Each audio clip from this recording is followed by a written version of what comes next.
GDFL football action. Match of the day. Only on 94.7 The Pulse. We're back at the Oswide Plumbing and Civil Oval. East Geelong versus Inverleigh. Second 18 still underway. East Geelong are currently 9 points in front. It's a very tight game, only 44-35. Nearly at the end. Just over a minute to go. It is a very tough tussle. It looks like East are going to hang on. So let's get into the senior game. We talked about some key players being out.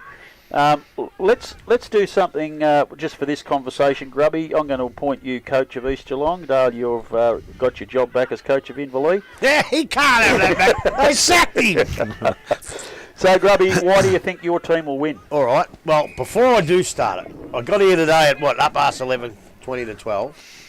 And there's, there'd be 1,000 people here. There was a lot. There still are. There's junior presentations, there's netball, which I love the netball, and they're here to stay, the netball. There you go, Neville. But people, there was people everywhere here today, and that's what GDFL football's all about. You know, they got a little carnival over there. Unfortunately, I elbowed this kid in the face, and they kicked me out of the jumping castle. But other than that, it's just what you love to see on a Saturday, GDFL, and it's packed to the rafters here. Now, who am I coaching? East Geelong. I'm coaching East Geelong. Why can we win? Well, I don't know if we can or not now. I didn't realise all those blokes are out. Crombie and those kids, Yeah. Who's out? Crombie's out. Four of their best 22, I reckon, are out. Crombie, Sam Lowe, Harry Monaghan, that little blonde-headed defender who's been really good, and Hugh Menzies.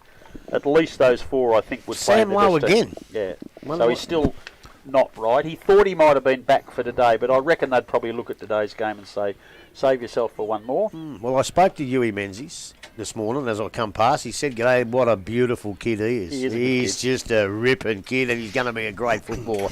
So how do we win with those players out? Well, I'm bugging if I know, really.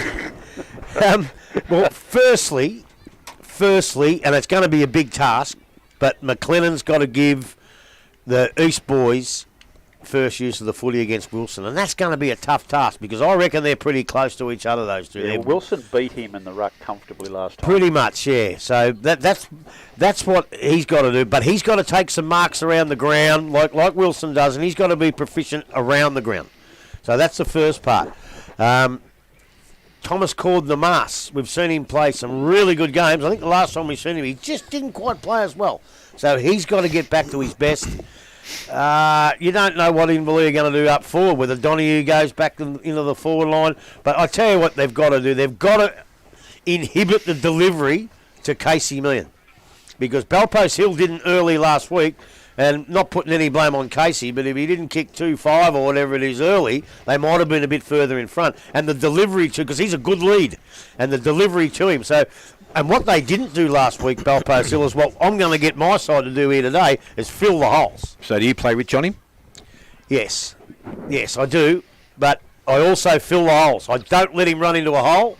You have to fill the hole. And I think what they call in AFL is guard grass, whatever that means. I'm not quite sure, but you can see where he's going to run, get in his way.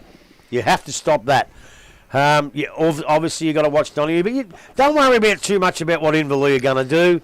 You've got to get your players up playing their best football. Dowsett's been a good player, what I've seen. Mulvale is a young kid that he struggled a bit in the wet here last time. The conditions suit him better. Look, they've got some pretty good players. They're forwards. You've got to say to Zach Smith, he's not out, is he? No, Zach Smith's in there. He didn't play that well. See, he was playing well early in the year. If I'm coaching him, I go the old style. Get him by the throat, push him up against the wall and say, you need to kick 6 goals here today. And you need to be... Because I just didn't think he was on song last time, his attitude. So, and a few of those blokes, Ruben Vesicura, you don't have to say much to him because... Ruben's not in.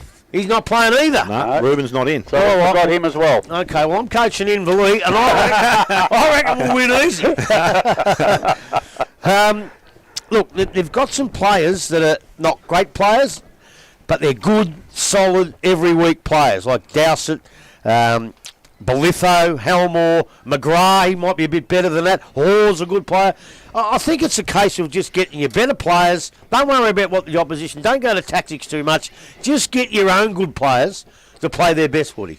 And if you can do that, you've seen what Belpost, that's all Belpost Hill did, and they beat them. So that's what these blokes have got to do, especially at home here. Inverleigh coach for the day, Dale Smith. How's your side looking today? My side's looking pretty well because Bradley just said we can win, so I don't have to do too much about it this afternoon. The flag's been waved. There's some positive, I suppose, for them today because they get back Jared Lovehoy. I reckon they probably did miss through the middle as another option to go through the middle last week. They get Nathan Mays back into the side. Hopefully got over the wedding last week and didn't go too far into the week with his celebrations. It wasn't his wedding, but you never know what they do these days, these blokes. But he'll come back and he'll add a bit of more prowess to their forward half. We know he's pretty dangerous around goals. And also Scott Condy comes back into the side now. He hasn't played a lot of footy at all this year. He's had a knee and I think a hand injury over the last, 5 or 10 weeks. So his fitness level should be up because he'll be able to do the running, but the ball work won't be there. So he can go to McIntyre today and sit on him and play him tight. I think that's probably what they need to do is get him around the ball and make sure he does some work because, as I said, once they get out to St Albans in a couple of weeks' time, he'll need to have that good fitness base and football backing underneath him. It's all right to run around the football at training, but to actually play a game of football, it is extremely hard. They do all right through the ruck contest with Wilson. I think we win in there, providing they can give first use of the ball to the right blokes like Ryan Robertson. I think Dog Grundle might spend a bit of time in the middle of the ground just for his strength and his speed out of the middle. Also, you've got Hutchie going in there, was pretty good early in the game last week. I actually thought he did a hammy when he came off the ground. Yeah, someone said that, or he might have got a knock on the backside too. I spoke to him after the game. Which slowed him up, but he did come off with a straight leg, and I thought, the poor bugger's done a hammy again, and at this time of the year, that might just about send him outside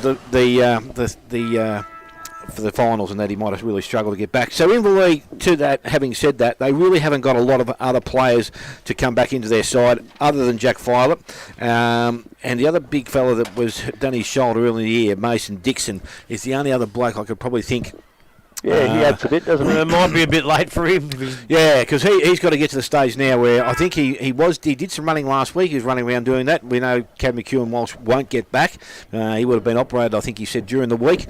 So I think we're going along okay. We need to make sure that we use the ball better in the back line, Rob, than we did last week to finish the game.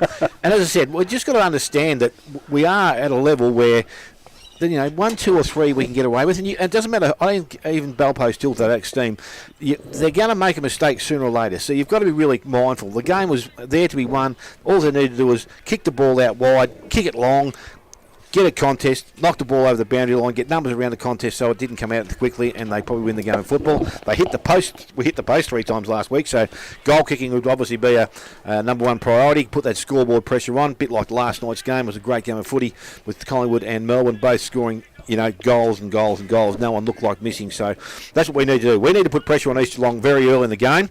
If we can do that, I think we run out winners. I just got a text from Ruben Vescuru, and he said you better pick East or else, and I'm not going to wrestle with him, so I'm going for East. Yeah, well, I'll tell you what, Ruben. You can listen, you can say whatever you want. If you're going to be a smart aleck about it, I've got a mate in here that's a state champion boxer in Ewan Kennedy. He'll fix you up, buddy. So Ruben just said you got a little PCL injury. He'll be back for the finals, but he won't be playing next week either. So he'll be a handy in for them at St Albans without doubt. Played there for a season, so you'll know the ground well. Yeah, well, with a bloke like Ruben coming back in, he's been there and done it before. You spoke about Mason Dixon coming back. He hasn't been there and done it before, and he's a young fella. And if he doesn't play this week and he doesn't play next week, and they're thinking about coming back for finals, I'd be saying no.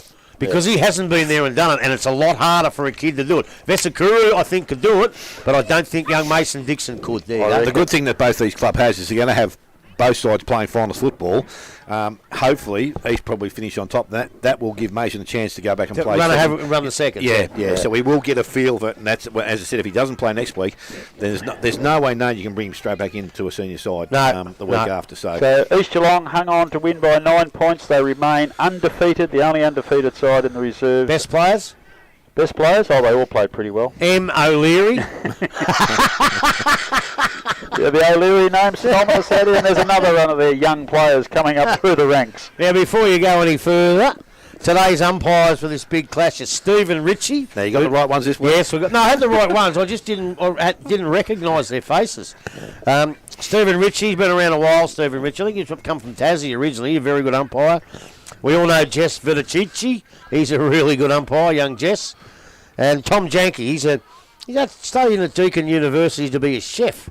So put it this way, if he puts in a performance today, well, we can get him in here in the box next week cooking us some snags or something. I can get him a job at the Great Western At tomorrow. the Great, Don't worry about that. If he's a chef, we can get him in there, no problem. So I think we're in good hands today, boys. Righto, you and Kennedy, you've listened to these two wise men pontificate over the game today. Two men Do talk you think there's an obvious winner from what you've heard? I'm gonna put my back in behind the home side with second place and a week off to play for. They got some players out as well, so it's valuable for them as well. So I'll put my faith behind this home side in East Geelong. There you go. That's rounded it off very nicely. 2 for East, 2 for Inverleigh. So even though you're the coach of East, you're still going for Inverleigh, Grubby? Well, put it this one. I got here today, I thought, I'm not quite sure. This is going to be a tough one. But with these blokes from Inverleigh, from East Geelong, Crombie and that few of those blokes out, I might lean towards the Hawks, yeah. Well, anyway, we're not far away from action. Umpires are in the middle of the ground. They're ready to go. Boundary umpires practising, and if they pivot that far for the whole game, those little fellas done a good job. That was a good 30-metre throw. Well, the boys we had last week, the young fella with the mullet, and that, they did a magnificent job last week. They were really good kids. Quarter, brought to you by Common Defane Hotel. We're very proud to have on board our 4 quarter sponsors for the day. Common Defane Hotel for the first quarter, Buckley's Entertainment for the second, De Grande Sport and Cycle, and then we bring it home with the competition's #1 sponsor, Morris Finance, for the last quarter of the day. And if it goes as well as last week did, gentlemen, we'll have another rip snorter that'll go all the way to the line. Well, I tell you what, I think you're on the line today, because that bloke they got into the call last week was absolutely magnificent, and I think you've got a big job to do today, otherwise you could find yourself out in your bum. Well, I think we'll leave it up to Dale. He should make the final call on who he calls with it. Bloody ring-in's coming in. Can't have that. Players are making themselves, getting towards position on Inverleigh. East Geelong are still in the huddle. There's still a lot of people hanging around, heaps of cars around. It's a great little carnival atmosphere. As Grubby said before, it's a perfect day for footy at this stage. Forecast for rain later in the day, but hopefully that's after 5 o'clock. The ground, can't believe it's the same place we saw 2 weeks ago. It's a bog in the middle, but it's a nice hard surface in the middle, not a sign of any damage to the ground. So it's going to be played on top of the surface, which will suit the skill level of both sides, and I'm really excited, gentlemen. Yeah, they do things. They serve things up well, don't they, East? They really, really do. They've turned the club around, the O'Learys and all their helpers, of course, not just them.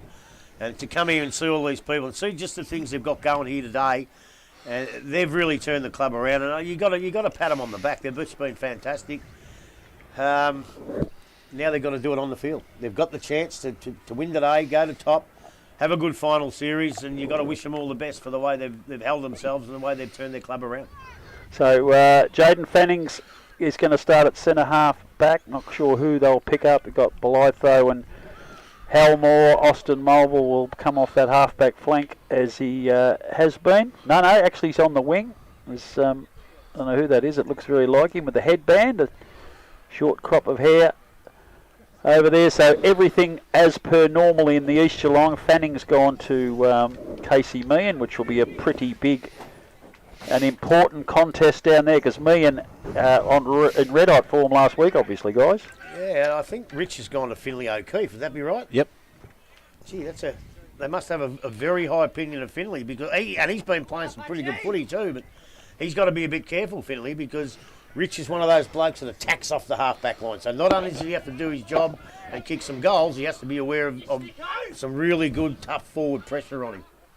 So Jared Young is playing on Watson Searle down the other end. So it'll be an interesting contest. In the middle, Dale Smith, get us into the match of the day.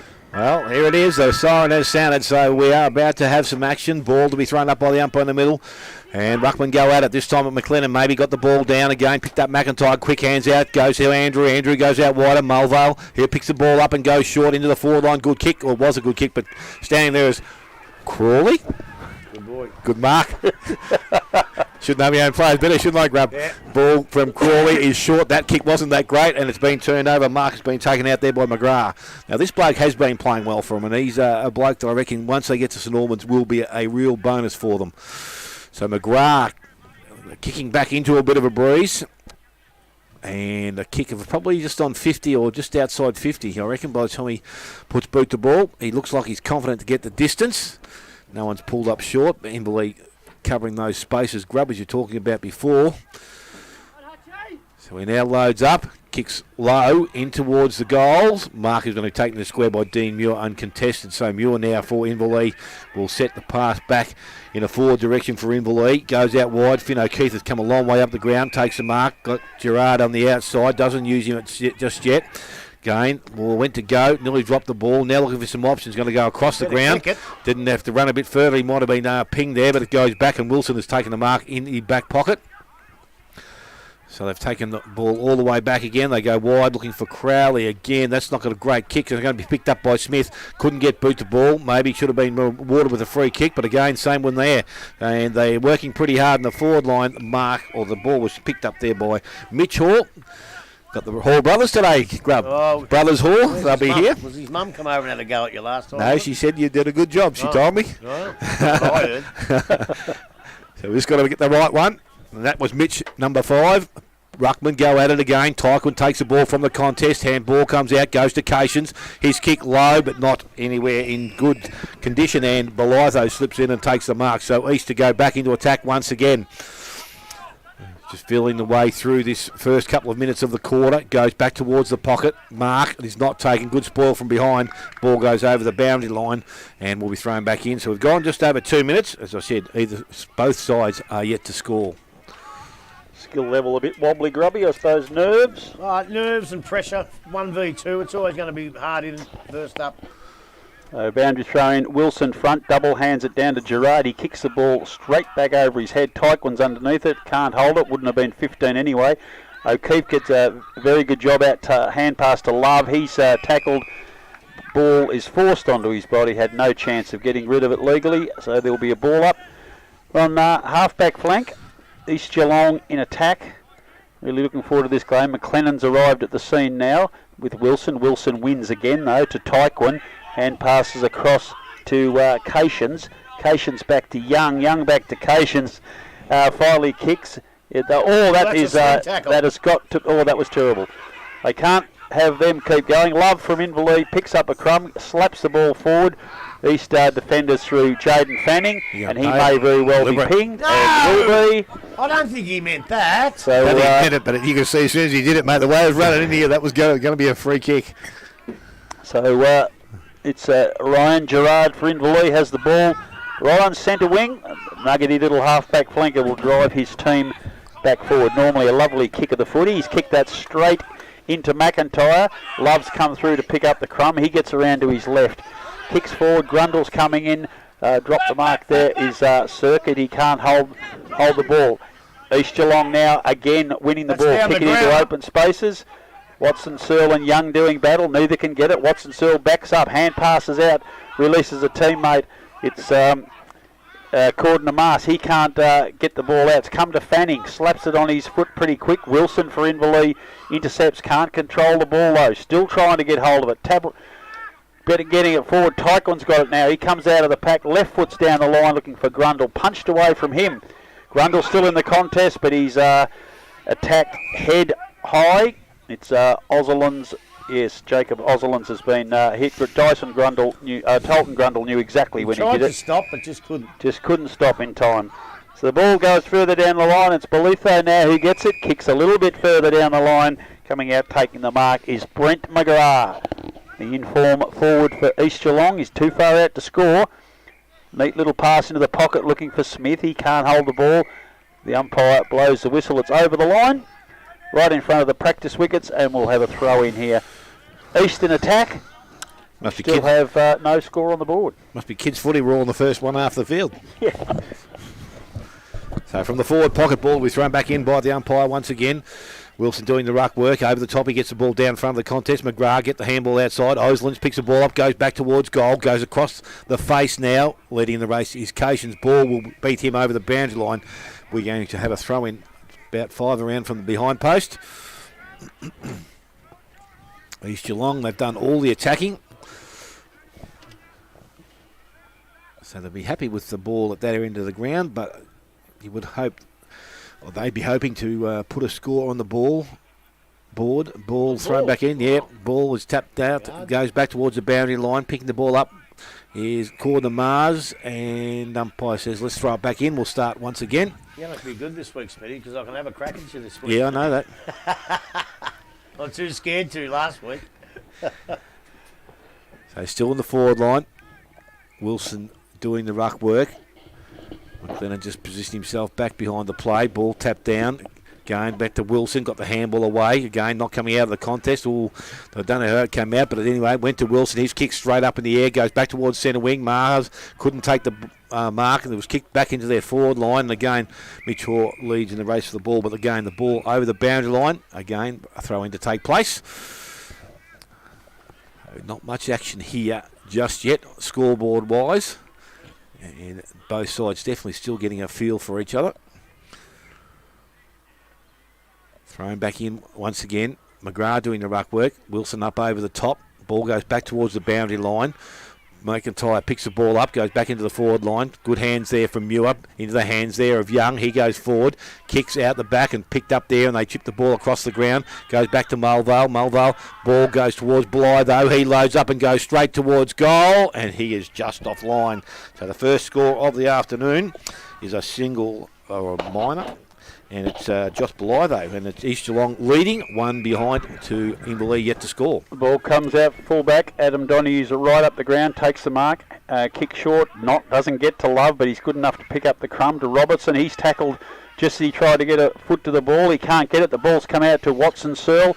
He's trying to find hand pass. He gets it wide to McIntyre. He snaps quickly over the shoulder. His teammates love it. And the goal umpire has finally agreed that is the first major score for the day. 117 East Geelong, Inverleigh yet to score. That's on the Common Nafeen Hotel scoreboard. Yeah, what do you think, Smitty? Yeah, it was good, Grab. Yeah, as he puts a bit of banana bread in his face. I say this every week, and I'm going to say it again. You get the ball in your forward line, and you fight like hell to keep it there, and the opportunities will come. Every time Inverleigh just looked like getting it out, somebody had come across for East Geelong and grab it and bang it back in there again. And eventually, the one before that I thought should have been a goal. Blythe, they had an hour and a half to kick it and kicked it too quick, but they didn't make that mistake that time. And they look on the goods, East Geelong. So back in the middle we go again. This time Wilson over the top. Ball is picked up there, cleared away. East Geelong looking to clear the ball from centre wing. Picked up McIntyre, got the handball away, went towards Dowsett. Donohue picks the ball up, a little short kick, and will find Tykel and takes the mark on centre wing. So Tykel now, an opportunity to drive the ball long, goes towards centre half forward. In behind Mark Grundle, yes, to pay that mark. I would have paid, yes, I thought so, and he has been paid. He goes quickly into the forward line. That's a great looking kick. Went towards his teammate, picked up now Manganelli on the left boot, over the shoulder, swings it around, but won't bring it back far enough. And a minor score to that player. So Toby Manganelli kicks their first score behind. Ball back in quickly from Corden Mars to the pocket. Mulvale, he'll go along the boundary line. Another good kick. Mark is taken out there by Bartel. Bartel, just defensive side of centre wing now, goes towards the true centre wing. Donohue in front. Good small from behind there from McGrath. Ball over the boundary line. Going to have a throw in to take place.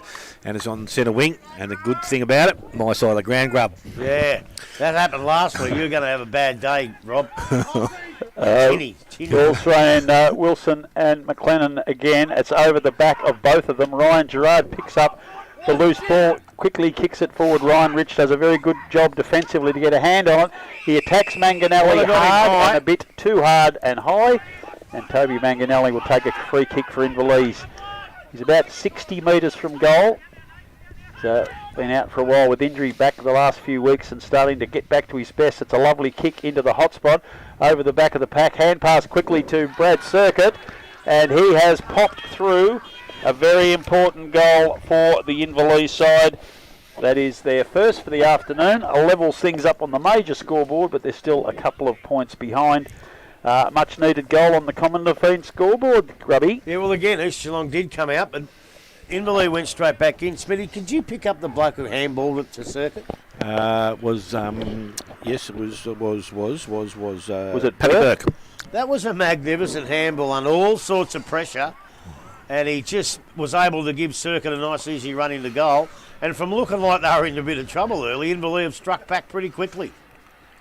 Interesting to see Adam Donoghue in defence again. It's obviously just the last few weeks that's happened again. He's obviously taken the mantle to get him going, but we're back in the middle now. The ball's gone up, not getting out of the pack. Ryan Robertson working really hard in there, but coming through is Andrew for East Geelong. He hand passes out to a teammate there, and Ryan Hull, he kicks forward, but Inverleigh's defence is very strong. Jared Love's been very effective so far today. Can't quite get a handle on that though. Players desperately going in for the ball. It's finally come out now. Andrew's got it again. Across to Rich. Rich back to McLennan. McLennan into Ryan Lemper. He gets it across and Bartel takes a mark. Centre wing. So the pressure's relieved just for a moment. Bartel looking for some options. One of those running very wide. There is Alex McDonald. It's a poor kick. Looking for Dowsett. He can't get it. He tackles Tycoon well though. So it stops him from getting away. Oh, the players are going in desperately here for the ball. Wobbles out the back, but the umpire's found a trip, and it will go to Bartel for East Geelong. The left footer playing half-back flank by the look of it. He's a name we haven't seen much of in the side this year, but he's got a chance this afternoon. Neat little pass. Goes further downfield and finds Ryan Hull just forward of centre. He passes out wide, looking for a forward there on the lead. Coming out as a Muir for Inverleigh. Tackled immediately, but gets a quick hand pass across to a teammate. Coming out is Donoghue again. He's had the ball a little bit this quarter. He kicks out towards centre wing, but it beats the players over the boundary line right in front of the East Geelong coach's box. And we'll have a boundary throw in. They haven't put a hard tag on Tyquin, which Belpo still did last week with Sable. And even though Tyquin's still got his 26 possessions, he's been averaging 38. So Sable did a good job on him, and East Geelong haven't seemed to do that yet. So the ball thrown back on the far side of the ground. It's picked up out there. I thought it was going to be picked up. There was a push, I thought, and it's still bobbling around in the contest. Picked up there now and kicked forward. Again, doesn't travel too far. Hutchison got the handball out the back, went towards Tyquin. Tyquin on the right boot. Goes back to the clubroom side of the ground, looking for Burke. Tries to trap it. Ball goes over the boundary line. So we're going to have a throw-in to take place out there. So right in front of the clubrooms. Umpire about to restart the ball to be thrown back into play. Grundle up now doing some ruck work with McLennan. Wilson, does he go off the ground? He must have gone off the ground. There's a free kick being given. Which way is it going? It's going to Inverleigh, and Grundle will be the recipient. He goes on quickly. Nice looking kick. Mark not taken out there. Ball gets through the back, picked up there by Helmore. He kicks along the boundary line. It's going to come towards centre wing again. Both players go at it pretty hard there. Picked up, handball's given there by Brown. Brown goes back to his teammate and Condi. Back to Brown. Got the handball over the top. Back towards Finn O'Keefe. Picks the ball up. Again, handball. They're mucking around. They might lose it here, but Condi's going to go back and collect it. Picks the ball up. Tapped it and kept it wide to Finn O'Keefe. Back to his teammate and Brown. Brown kicks into the half-forward line. Coming out was Jacobs. Couldn't take it cleanly. Manganelli's there. Mars is with him. Ball's running back towards the boundary line. It will go over, and we're going to have another throw-in, which will take place. Half-forward line. Inverleigh's attacking into the ground once again. Breeze not quite as prevalent as it was before during the reserve game, I wouldn't think. Early score at West. They've got 2 goals in their game against the Belmont Lions. The ball thrown in. Grundle couldn't get a handle on it. Burke comes through, but it's McIntyre for East Geelong. Wins possession. Hand pass to a teammate. Can't quite reach him. Over the line. Boundary throw in. Half-forward flank. Scores locked at 7 each. It's been not a pretty game to watch. Skills well below the best, but I'm sure the players will settle down shortly in relatively good conditions. So Grundle again lays it down, but it's Andrew for East Geelong who picks up the crumb, kicks down the line, looking for a teammate, but Tyquin wins the ball for Inverleigh, kicks down the line, just punched away from Ryan Robertson. Secondary boundary throw in, almost identical spot. Bannockburn 18, Thompson yet to score, Bellpost Hill 20, Corio 1. And we've got 7 each here at East Geelong. So another throw in, Grundle and McLennan. McLennan wins most of that. Tyquin is underneath it at the bottom of the pack though. Can't get away. Manganelli, neat hand pass to O'Keefe. He slaps it quickly forward. Coming out winning the ball is Burke. Another neat hand pass to Mays. He's grabbed around the neck. The umpire saw that. And he will take a free kick in the forward pocket. He's good like that, Mays. Very rarely he goes into a pack and comes out without a free kick. But that was there. So Nathan Mays, forward pocket. He's within range. He His fancies players himself leading. in there, Maisie, and so do I. But he's determined. The right foot kick leaves the boot. It starts right and stays right. One behind only. 118 Inverleigh. East Geelong 117. When I went to school, 1-1 was 7, not 8. 1-2-8. We're 16 minutes into the Common Define Hotel first quarter. Can you count, Ewan? I think so. So Mars. Nothing past 10 though. Yeah, toes and fingers, he ran out after that. Socks off, mate. Yeah, ball from Mars goes out, clubroom side. In front, Mark will be taking a good strong mark out there, and that was McGrath coming up from the half-forward line. He's looking to drive the ball along the boundary towards centre wing. In front, Mark is not going to be taken. Grundle comes through, had a hand on it, picked up there. I think it might have been Hoare. He can't get a clearance away. Again, the ball runs back towards the boundary line. Finn O'Keefe picks the ball up, running away from goal. Got the ball to Brown, I think it was, over the top. Ball comes out now. Good strong tackle out there. Hoare's back underneath the contest. Got a handball out this time. Inverleigh now with some numbers around it. Players drag the ball underneath him. He might be in a little bit of trouble here. I'm not too sure what's going to happen. Umpire says. I'll go with that one. Yep, I'll holding go the with that ball. one. Free Yep. kick goes to Hutchison. So Hutchison on centre wing, looking to drive the ball into the forward line. Goes towards centre forward. Meehan's out. Can't take the mark. Ball gets out the back. Mays is there. Tries to keep the ball alive. Tacked it back towards Meehan. Donahue was also there. It was in the hands of Fanning. Fanning got the ball out and into the hands of Mars. Mars now goes back towards centre wing. Oslands let the ball bounce. Now has time. Steadies. Looks up. Delivers the ball along the boundary line. Good lead up. Lemper needs to pick it up. Couldn't do so. It's in the hands of Condi now. He goes back inside. Goes to Robertson. Robertson loads up. Goes back into the forward line. Good kick out in front. Meehan. Ball through his hands once again. Out the back. Picked up by Mars. Took them on. Kept the ball in the field of play. Umpire said no, he didn't. Ball will be thrown back in. Very good decision, young fella. Was it? Yep. Just couldn't see Grubber angle of the white line there. Yeah, I thought he held it in, but I can't see that well either from here, so I'll give him the benefit of the doubt. So they've done well to be able to hold the ball in the forward line. Wilson's gone down and doing some ruck work. In front, McLennan. Ball comes down the front of the contest. Picked up there. High tackle. And it is going to be Billy Andrew that's the recipient of the free kick. So Andrew now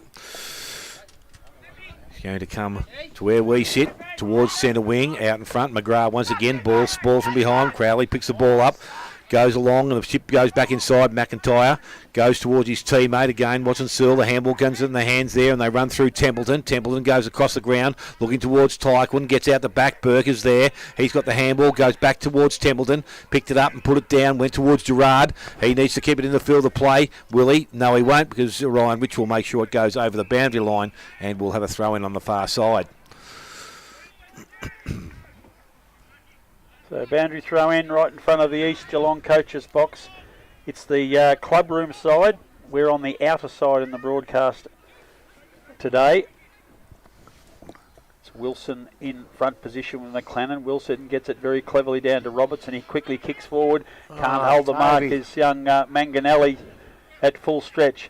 Oslands comes out. He's done a very good job. To Mulville. Hand passes back to Oslands. He can't quite get it. He's got it this time to douse it. But Donahue's going to get there first for Inverleigh. He releases O'Keefe. O'Keefe to Manganelli. Manganelli over the top, back to O'Keefe. He's tackled, but hand passes again. This one not accurate. Blythe for East. He's tackled again. Dragged to the ground. The umpire will be forced to ball it up. Right on the edge of the centre square. True centre wing. This is a very good game now. 8-7. The players' skills are starting to improve. The ball's starting to move up and down the ground a little bit more freely. So McLennan and Wilson. Wilson gets most of that to Robertson. Quick kick forward for him. It's Jacobs for East Geelong. Gets a hand pass to Blythe. That is out of bounds before he kicked it. No, it's The not. umpire instead. No, that's wrong. He was already out. Ooh, yeah, that. He was already miles out before he kicked it. Not to worry, the free kick has been paid, and it is Paddy Burke for Inverleigh who will be the recipient. Half forward flank, now he runs and kicks right to the hot spot. Horrible kick, but it is landed in a very bad spot for Inverleigh, and Jacobs takes the mark for East Geelong. To the opposite back pocket to Ryan Rich. Neat little pass from him. It gets onto a lead by Lemper. Lemper hand passes wide across to Cordner Mars. He's on centre wing, a low ball into Dowsett, who throws it across to Jack Smith, and he kicks forward looking for Mitch Hoare. He's trying to get position, can't trap the ball. Out of bounds, forward pocket for East Geelong.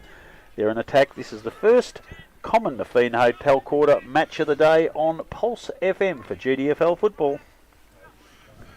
So ball to be thrown back in now, forward line for East Geelong. Wilson's out the back, got the ball down front of the contest, kicked along the ground. Again, this ball sitting underneath the contest. Circus there trying to rip the ball out. There's an East Geelong player also having a fair crack at it as well. And the umpire now will come in and take possession, I would think. That was Billy Andrew getting himself off the ground. Ball from Wilson out the back goes to McIntyre. Tried to get through the contest. Umpire says play on. No, he's not. He's calling it back again. So free kick's going to go to McIntyre. So he's just outside his range, I would think. Goes short towards the pocket. Donahue going back, got a hand on the ball, goes back now and collects it, runs it across the face of goal with a handball to Gerard. He's in the goal square and he will kick the ball to the back pocket. Muir's out there by himself. Overlap player is Casons if he wants to use him. No, he decides just to hang on to the ball. Kicks a little bit longer, along towards centre wing. Grundle comes up. A mark not taken out there, and there's going to be a throw-in to take place just pretty close to where the Inverleigh coaching staff are sitting. Umpire now with the ball.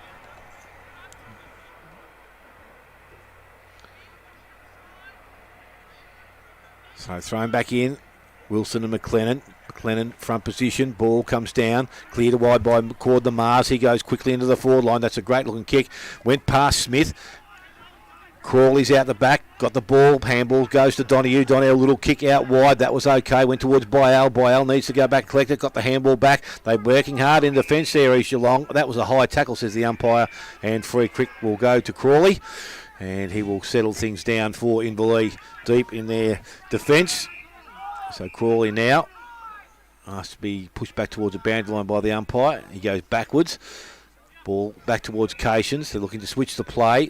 Kick towards Muir, had to be good, he gets around the player coming at him, now he goes long and straight down the ground, goes towards Meehan in front, ball from behind by Rich, Mars is there, also Mays goes with a handball over the top, goes back towards Wilson, went wider, picked up now by Templeton, got the handball further afield to Wilson on his right boot, goes back to the half forward line, numbers with East Geelong, picked up out there, well I thought he had it and that was Helmer, was it?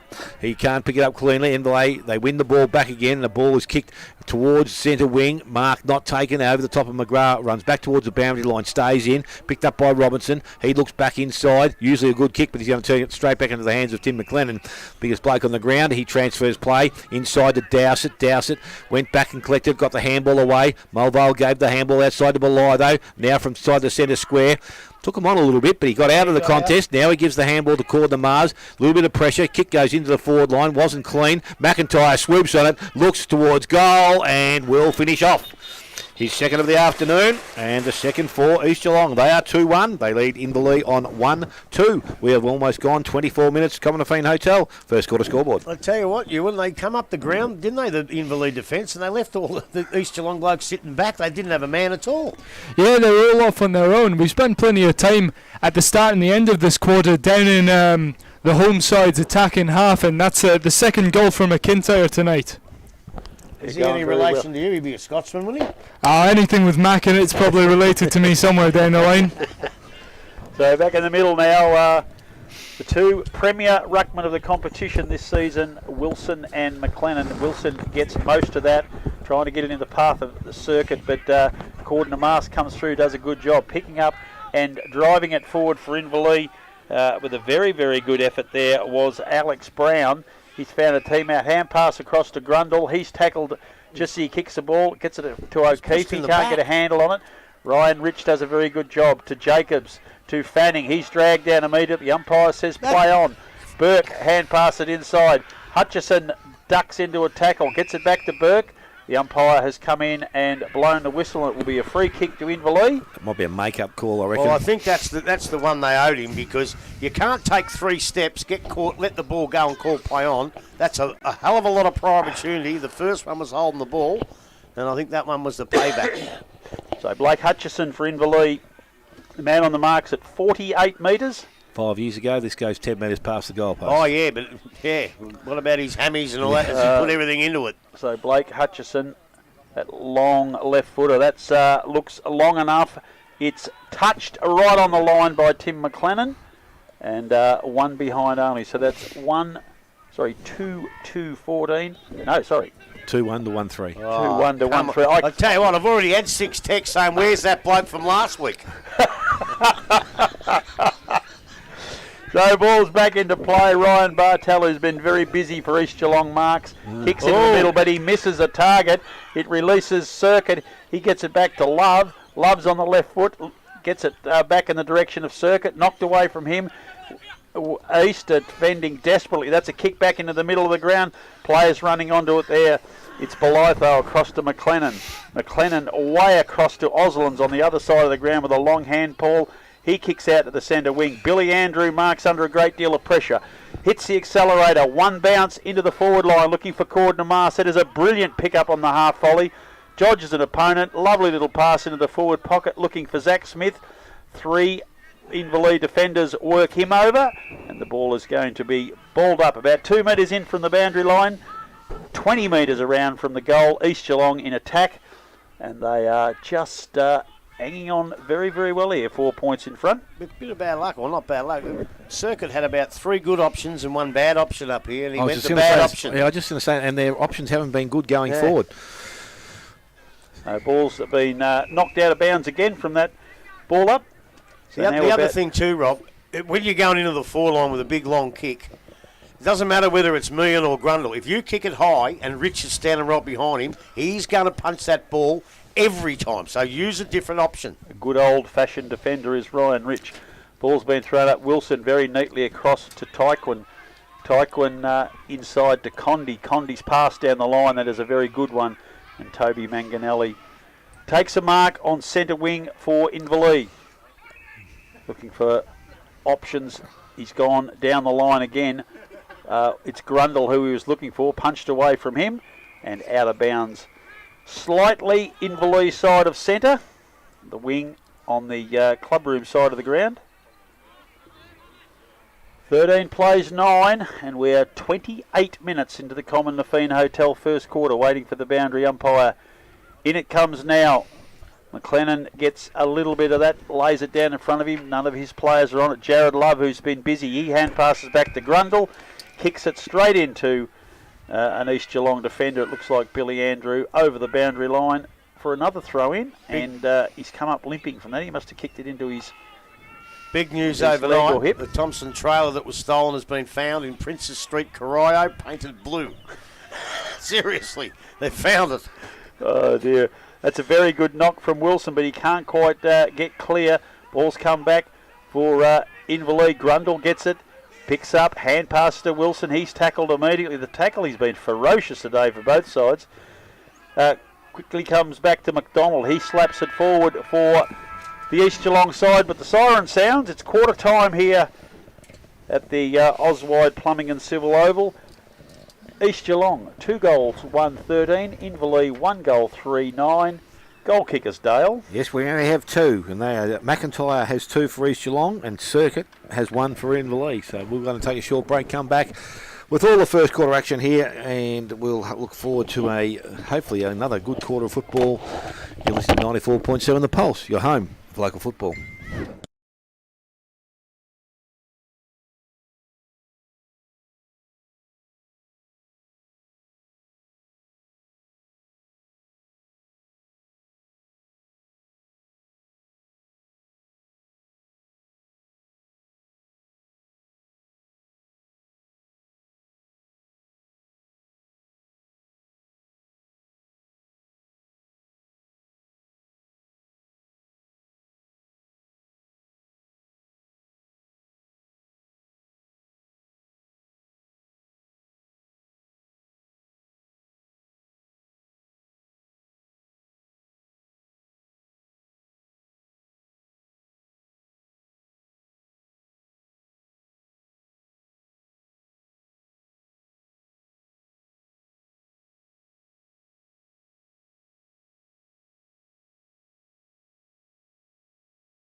Quarter, brought to you by Buckley's Entertainment Centre.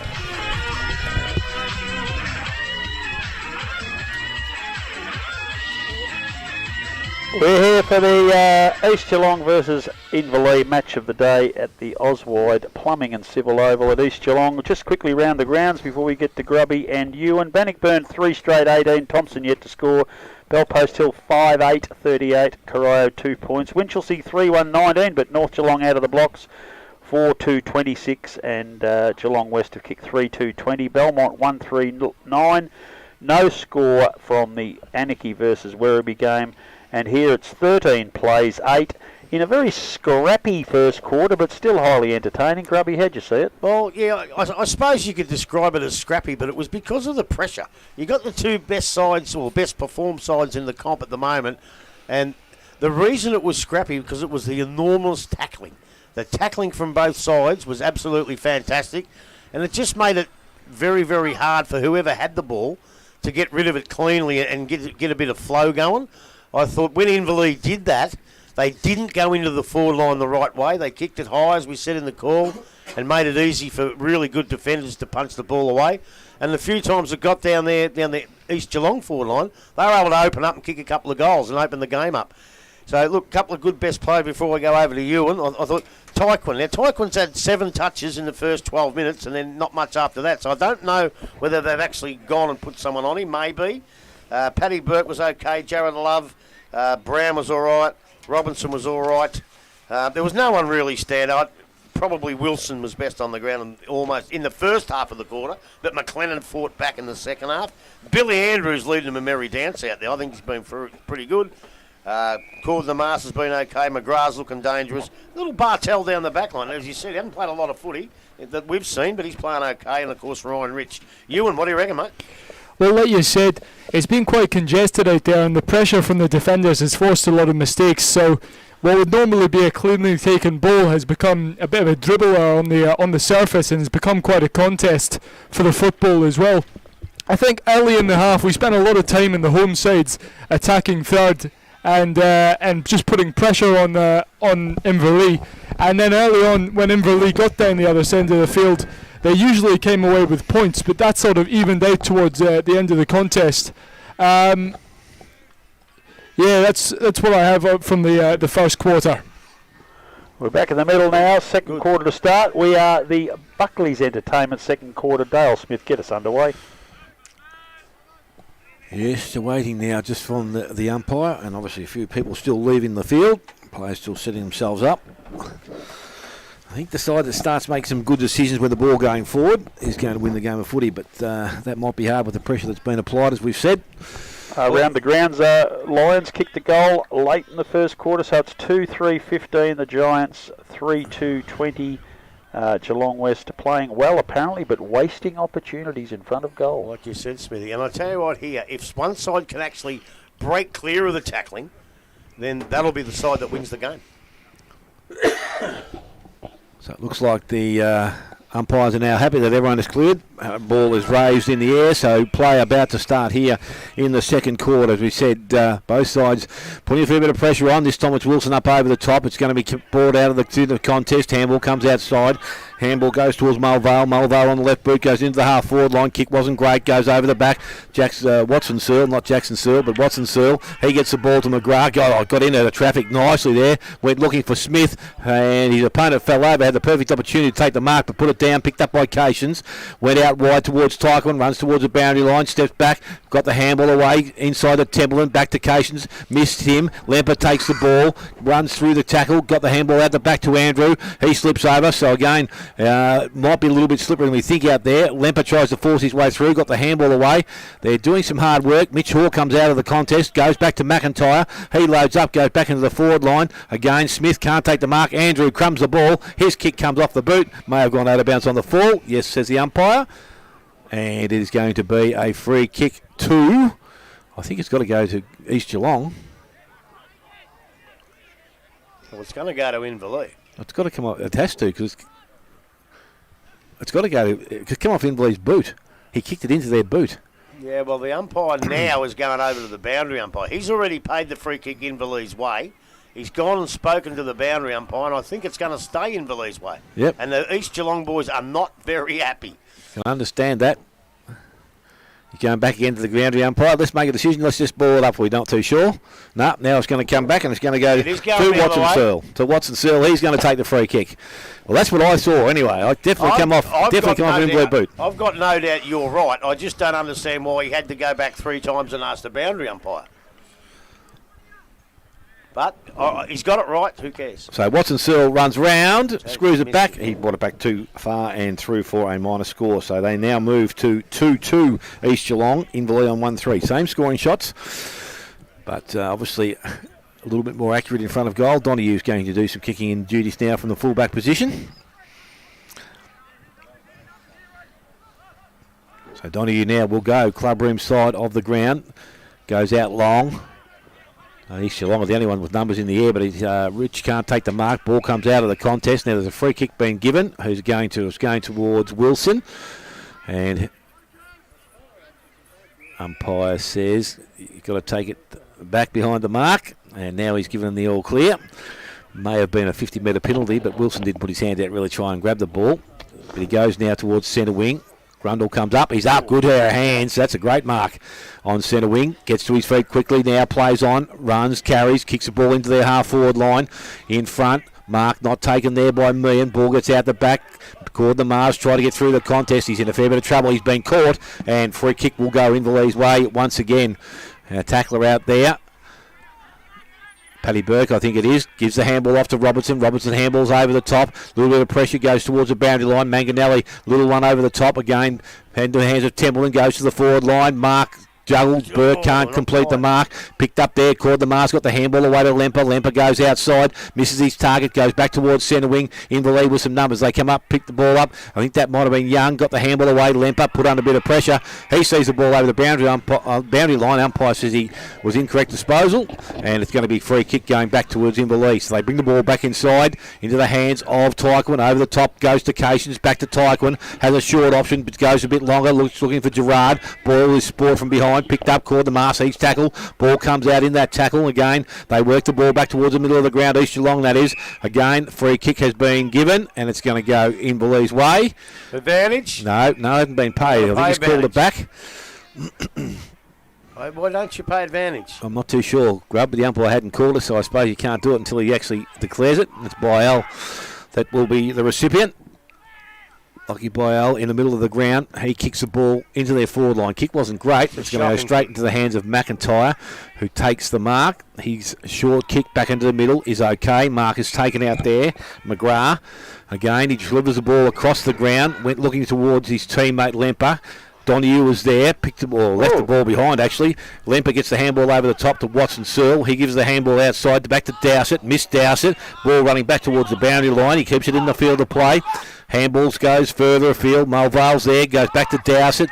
I said both clubs making poor decisions here. Young picks the ball up. He gives the handball away to Wilson and a 1-on-3. He gives the handball. That's poor. McLennan, good man. Kick the ball, go long into the forward line. Ball nearly gets out the back towards Hoare. Mitch Hoare's 1-on-3 down the back. Picked up. Crawley, he goes outside to Ryan Robertson and he goes across the ground. Mark is going to be taken out there this time by Templeton on the left boot. They move the ball quickly. Manganelli comes up from the forward half and he takes the mark. So Manganelli now slows things down. Robinson gives him a short lead, but he ignores that. He goes towards centre wing. Up towards, and the mark has not been taken out there. Finn O'Keefe lays the tackle, and no prior opportunity there. So we're going to have a ball up to take place on the far side of the ground. And if we've gone just over 5 minutes, second quarter, it is 2-2 East Geelong. Inverleigh 1-3. Bit of a dust up. Ball it up, son. Well done. Gordon Amas picks up the crumb from the Wilson tap out, and the ruck drives it forward for East Geelong. It's in the pocket, and again, there's a pile of players on it. It's been very scrappy. The umpire's pulled out a high tackle. It's going to go to McGrath for East Geelong. And he's in the forward pocket side of the ground. Hand pass quick to Andrew, who gets around a player, has a long shot for goal. Nice shot. The umpire likes it a lot. And Billy Andrew has kicked East Geelong's third goal for the afternoon. It takes him to 3-1-19. 3-2-20, and Inverleigh are sitting at 139. That is on the Common Nafeen Hotel scoreboard, Grubby. Yeah, I'm not sure where that free kick come from. I had the binoculars on it and I couldn't quite see what he paid there, but it doesn't matter because the finish of Billy Andrew, I'll tell you what, he's impressed me today. He impressed us last time. I thought he played reasonably well, but he's running them a merry dance out there. They can't tackle him, and that's a beautiful, beautiful kick for goal in desperate times.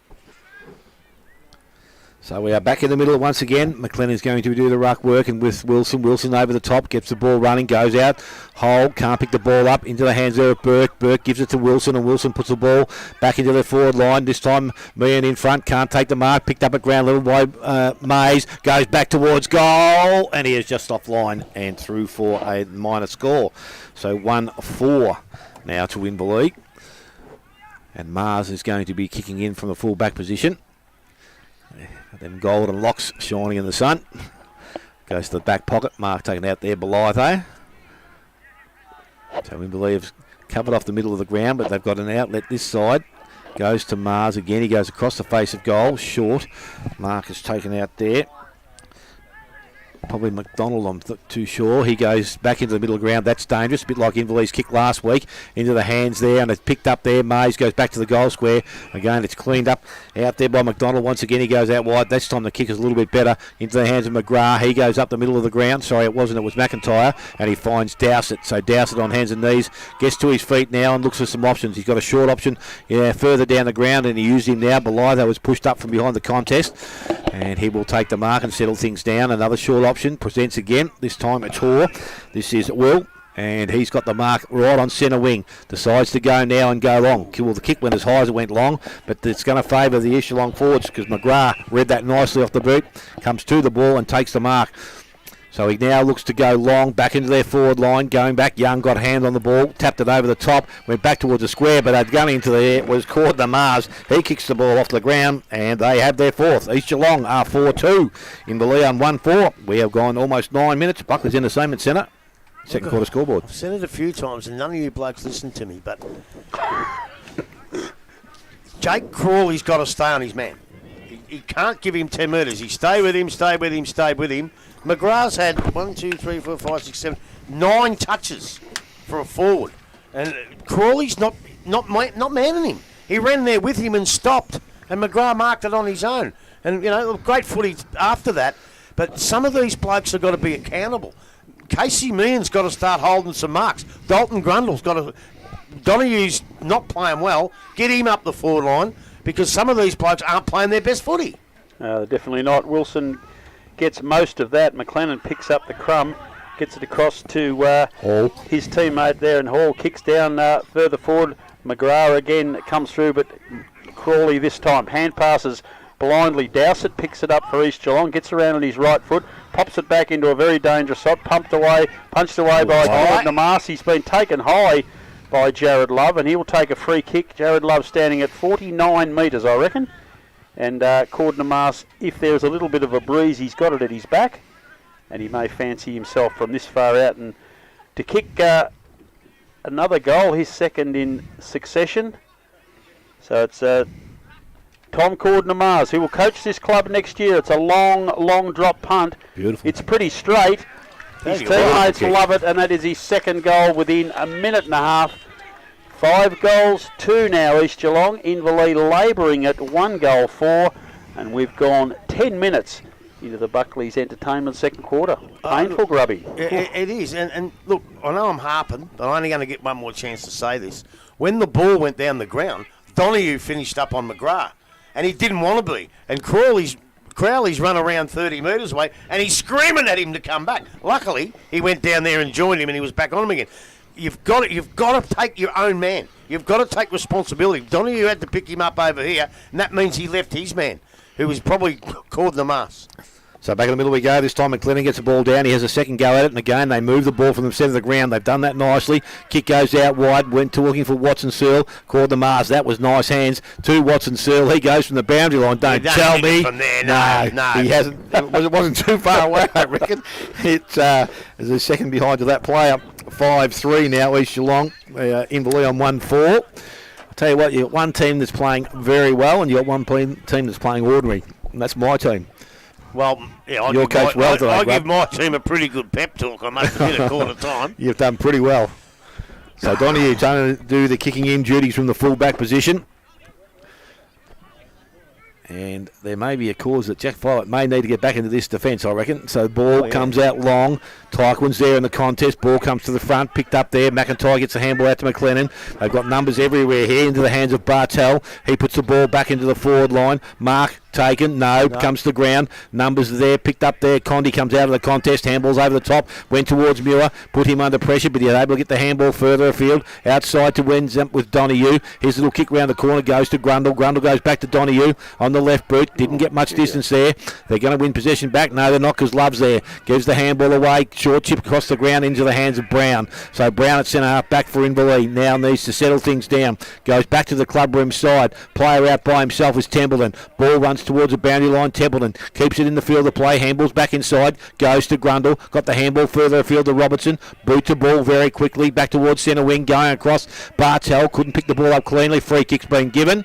And it's for one down further. It's actually going to be from back down the field. And it's going to come back and it's going to go to Billy Andrew. So I didn't quite see what it was for, but Billy Andrew is going to be the recipient of the free kick. So Andrew now from defensive side of centre wing. He goes long into the forward line. McGrath was never going to mark that. Ball gets out the back towards Finn O'Keefe. He goes on the left boot, tips it around the boundary line. Actually went looking for someone in the crowd then, I think. And that's where he's gone. Grub, good call, because it's going to be Mars that's going to bring the ball back in. And East Geelong again with another opportunity. He can't go too long because Inverleigh have got all the numbers back. So he chips the ball short. Smith into the pocket. Good spoil out there. I think it was Jared Love made the contest. Ball goes over the boundary line. So Inverleigh with a chance to regroup. And as we tick over 13 minutes, it is 5-3 East Geelong. Inverleigh 1-4. So waiting for the ball to come back in. Inverleigh under enormous pressure at the moment. Throw in there, punched clear by Grundle. Tyquin picks it up. He's grabbed high. The umpire misses that, but he gets a hand pass to a teammate. Down the line, Toby Manganelli comes out and marks. He kicks it in to the middle of the ground. Jared Love to Brown. Back to Jared Love. They're making it very, very difficult for themselves. Grundle comes out. He hand passes across to Cations. Cations further to Donahue. Donahue hand passes back to Cations. Cations goes into the middle of the ground. Misses Brown. Fanning comes out, he overruns the ball as well. Paddy Burke gets it, a neat little hand pass to Grundle. Grundle kicks down and that's Burke now has taken a mark in the forward pocket. It was actually Alex Brown who did that clever little handball before. And Paddy Burke's taken a mark. He's going to be 15-20 metres out, about a 45-degree angle, and to say this is much needed would be a gross understatement. Oh, really? Hawks under enormous pressure. But Burke comes in, leaves the boot nicely. He's very happy. They're second for the afternoon. 2 goals for 16 East, 5-3. And we are 14 and a half minutes into the Buckley's Entertainment second quarter. Well, yeah, they needed that goal. Look, you don't want to go too many goals down before half time, and they got themselves back in. But Ewan, the pressure that East Geelong are putting on them, it's unbelievable. Yeah. Well, they found a bit of space down there just with a bit of speed. And were able to get it. It was a beautiful mark, and like you said, they really needed that because this quarter has gotten away from them. The thing is, they're only 3 goals down, and if they get the next one, we're back in a really good game of football. But they have to get the next one, and East are playing better footy. Corio have served it up to Bellpost Hill, kicked the last 5 goals of the game. They're only 9 points behind. McLennan gets a hand down to McGrath. McGrath runs around the pack looking for an option. He's got one in Ryan Rich out the back. Rich kicks out wide, puts his teammate under a bit of pressure, but he's good enough to take the mark, and that is young Austin Mulville. He kicks the ball down the line looking for Fanning, punched away from him. O'Keefe for Inverleigh gets the crumb off the back of the pack, gets around on his left foot, drops it into the middle of the ground, but Mulville for East Geelong is first there, can't handle, but he's got a hand pass back. He gets it across to McIntyre. He kicks low into the forward line, coming out to take a mark. That is Hoare, brother of... It's Will. That's brother Hoare. Brother of Mitch. So Will, both of these boys have been regular goal kickers in the reserves. They've got an opportunity today with a few out. And both of them been quite serviceable, to be perfectly honest. And Will now kicking from about 35 to 40 metres out directly in front. It's left the boot. it's gone to the left and through for a minor score only. So 5-4 now, East Geelong. Inverleigh 2 goals for. And this is the Buckley's Entertainment second quarter. And Adam Donnie, who has really struggled to handle the ball well today, hasn't kicked well, made some poor decisions at times. There's That's another missed target. But lucky Billy Cations has worked very hard, got it back for his side, and a neat little pass from him. O'Keefe drops a sitter. Hand pass comes out to Hall. He tries to get around, tackled. He'll probably be penalised, rightfully so. Play on, says the umpire, advantage. Gerard picks up a crumb, gets it out. Manganelli marks on his own. They're still in their defensive area, just short of the centre. Kick back into the middle of the ground, and Cations, who's been lively in the last few minutes. He's lifted a bit, Billy. Trying to lift his team.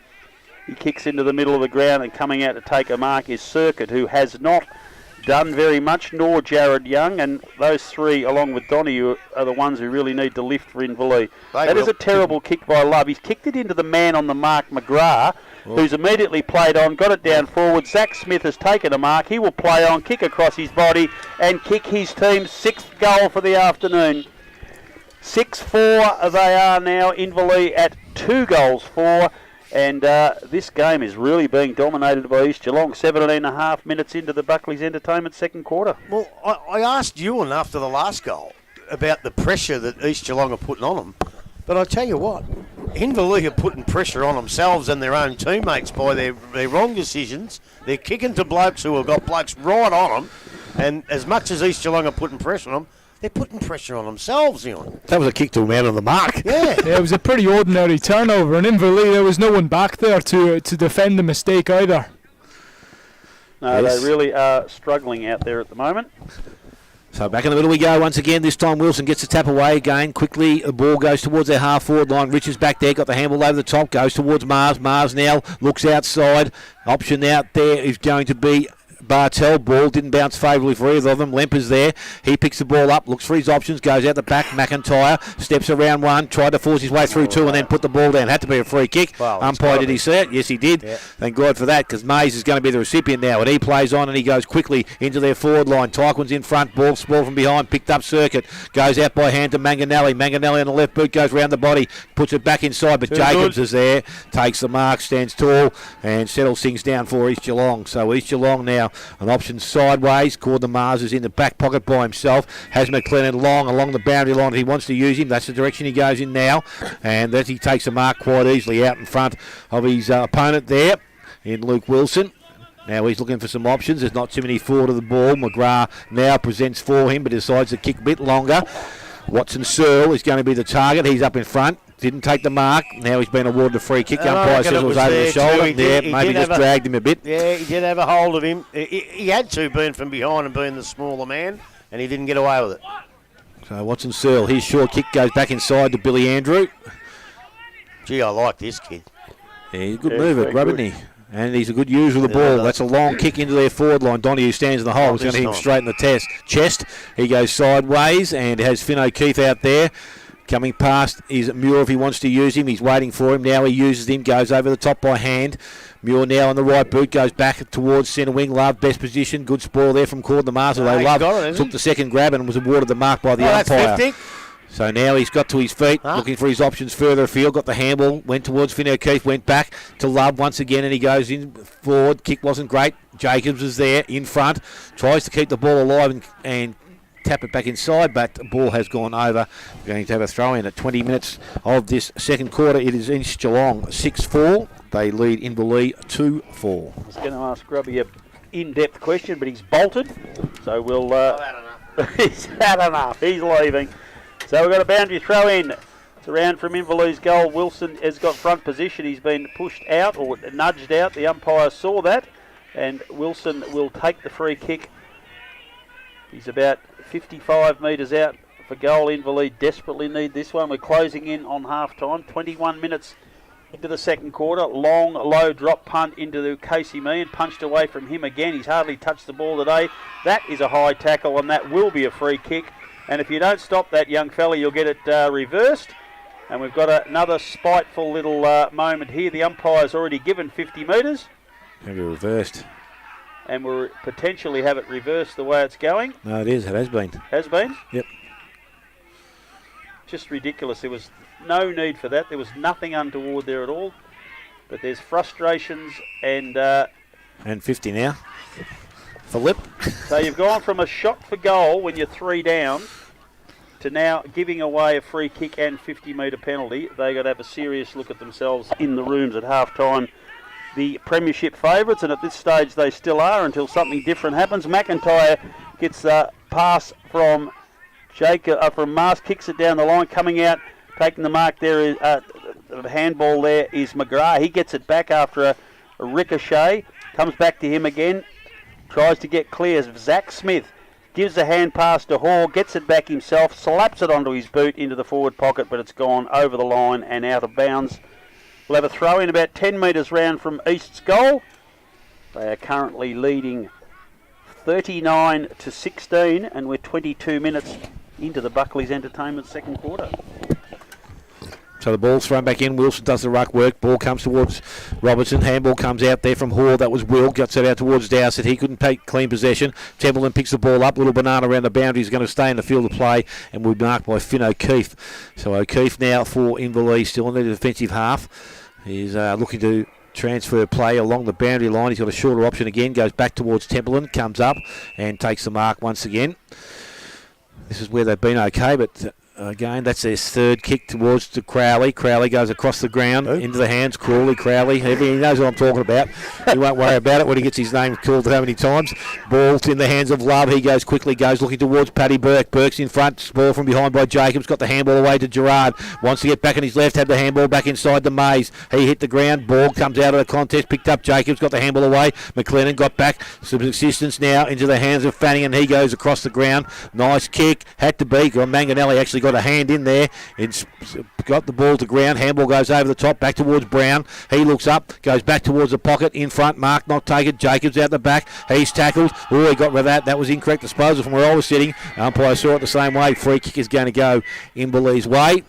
And it's going to be Manganelli, is it? No, it's Dalton Grundle. Yeah, look, I'll go with that. Although, gee, he didn't have a lot of prior opportunity. But so Grundle now, an opportunity to kick the third goal for Inverleigh.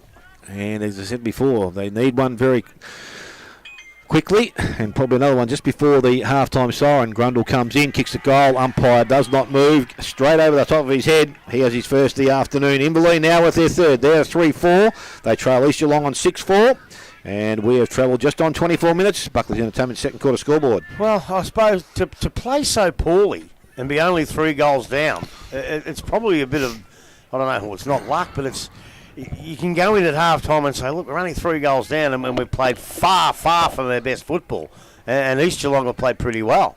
So they're still in the contest, but, gee, I tell you what, the coach hasn't played well for the last couple of times we've seen him, and today, I don't think Casey's touched the ball, and he's a brilliant player. Dalton's just done it now, and I don't know, hope they come good in the second half. Well, the ball's been thrown up. Wilson again gets the tap out for Inverleigh, but coming through is McIntyre. His teammate McDonald is bundled out of the ground. Casey Meehan has got his hands on the ball for the first time. He tries to break a tackle. Quick kick over his head. It hasn't gone the required distance. Gets to the boundary line.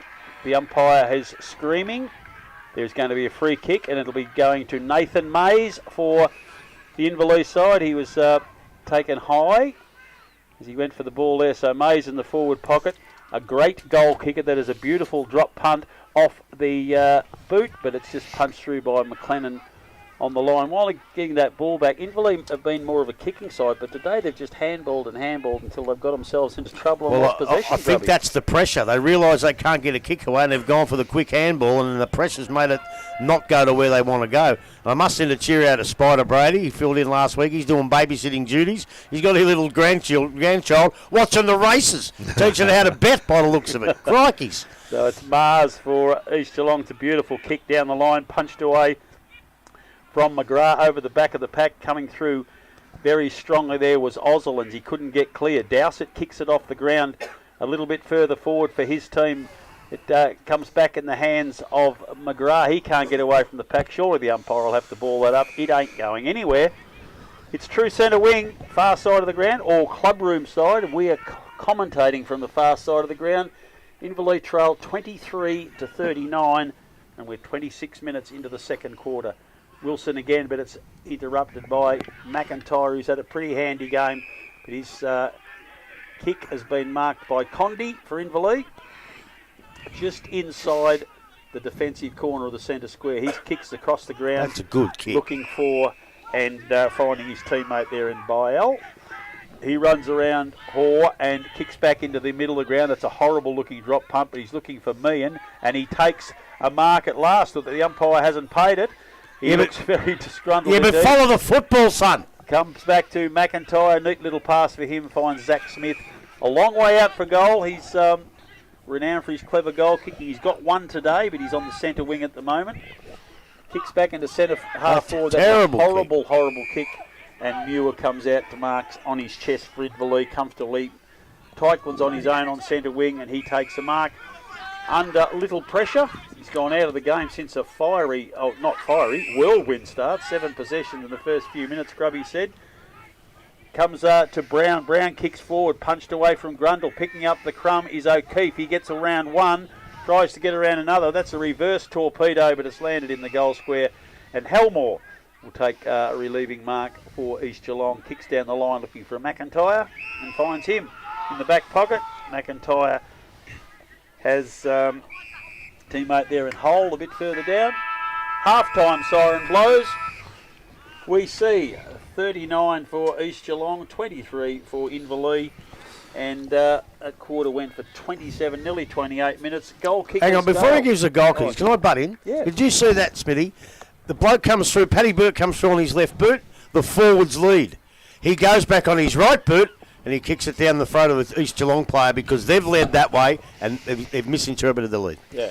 And that's what they've been doing. Honouring that first lead, as they say. So half-time's upon us now, and we have the goal kicks till that part of the game. It's Thomas Courtney-Mars with 2, along with John McIntyre. 1 each to Smith, Andrew, and... they got 6, yeah. That's it. I was got a little mark on my page. I didn't know what that was for. And for Inverleigh, the 3, Paddy Burke, Circuit, and Dalton Grundle. So going to take a short break. Come back. All the first half action here. You're listening to 94.7 The Pulse, your home of local football.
Okay, we're back here at Oswald Plumbing and Civil Oval. Inverleigh have some work to do. They are 17 points down at half-time. We're about to start the third quarter. The De Grande Cycle and Sport third quarter.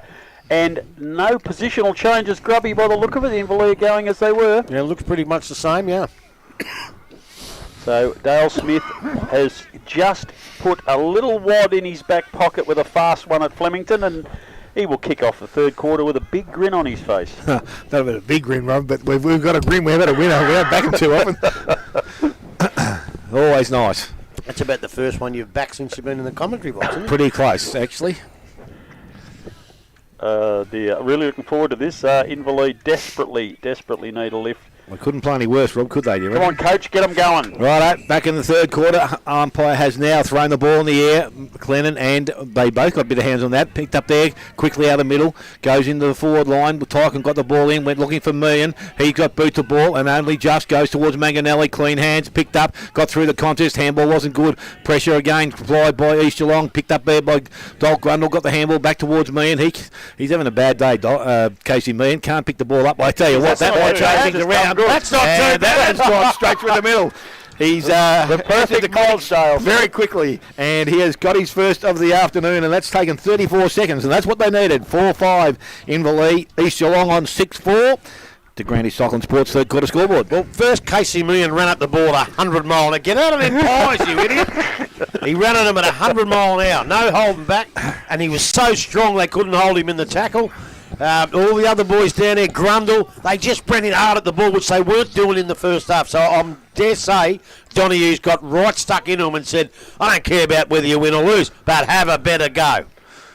Back in the middle now, McLennan gets most of that, but coming through is Circuit, who's one of the players that really needs to lift for Inverleigh.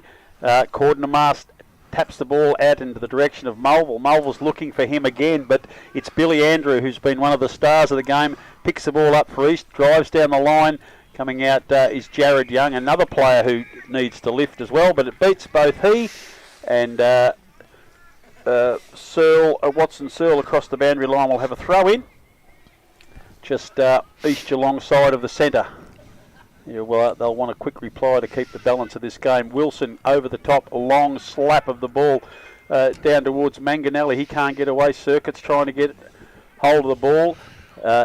Players desperate in there again, and we saw a fair example of that in the first half. A lot of heavy tackling and ball ups as players were desperate, and that's going to continue in the second half. So Tim McLennan and Wilson. Wilson again gets it down to Grundle. Grundle back to Wilson. Inside to Donohue. Donohue to Manganelli. To Love. Love across to O'Keefe. O'Keefe has a long shot at goal. Lands in the square. Punched away from Manganelli. And let's go through for one behind. So Inverleigh have kicked the first two scores of the third quarter. They're definitely up about and looking more enthusiastic and committed than when we last saw them.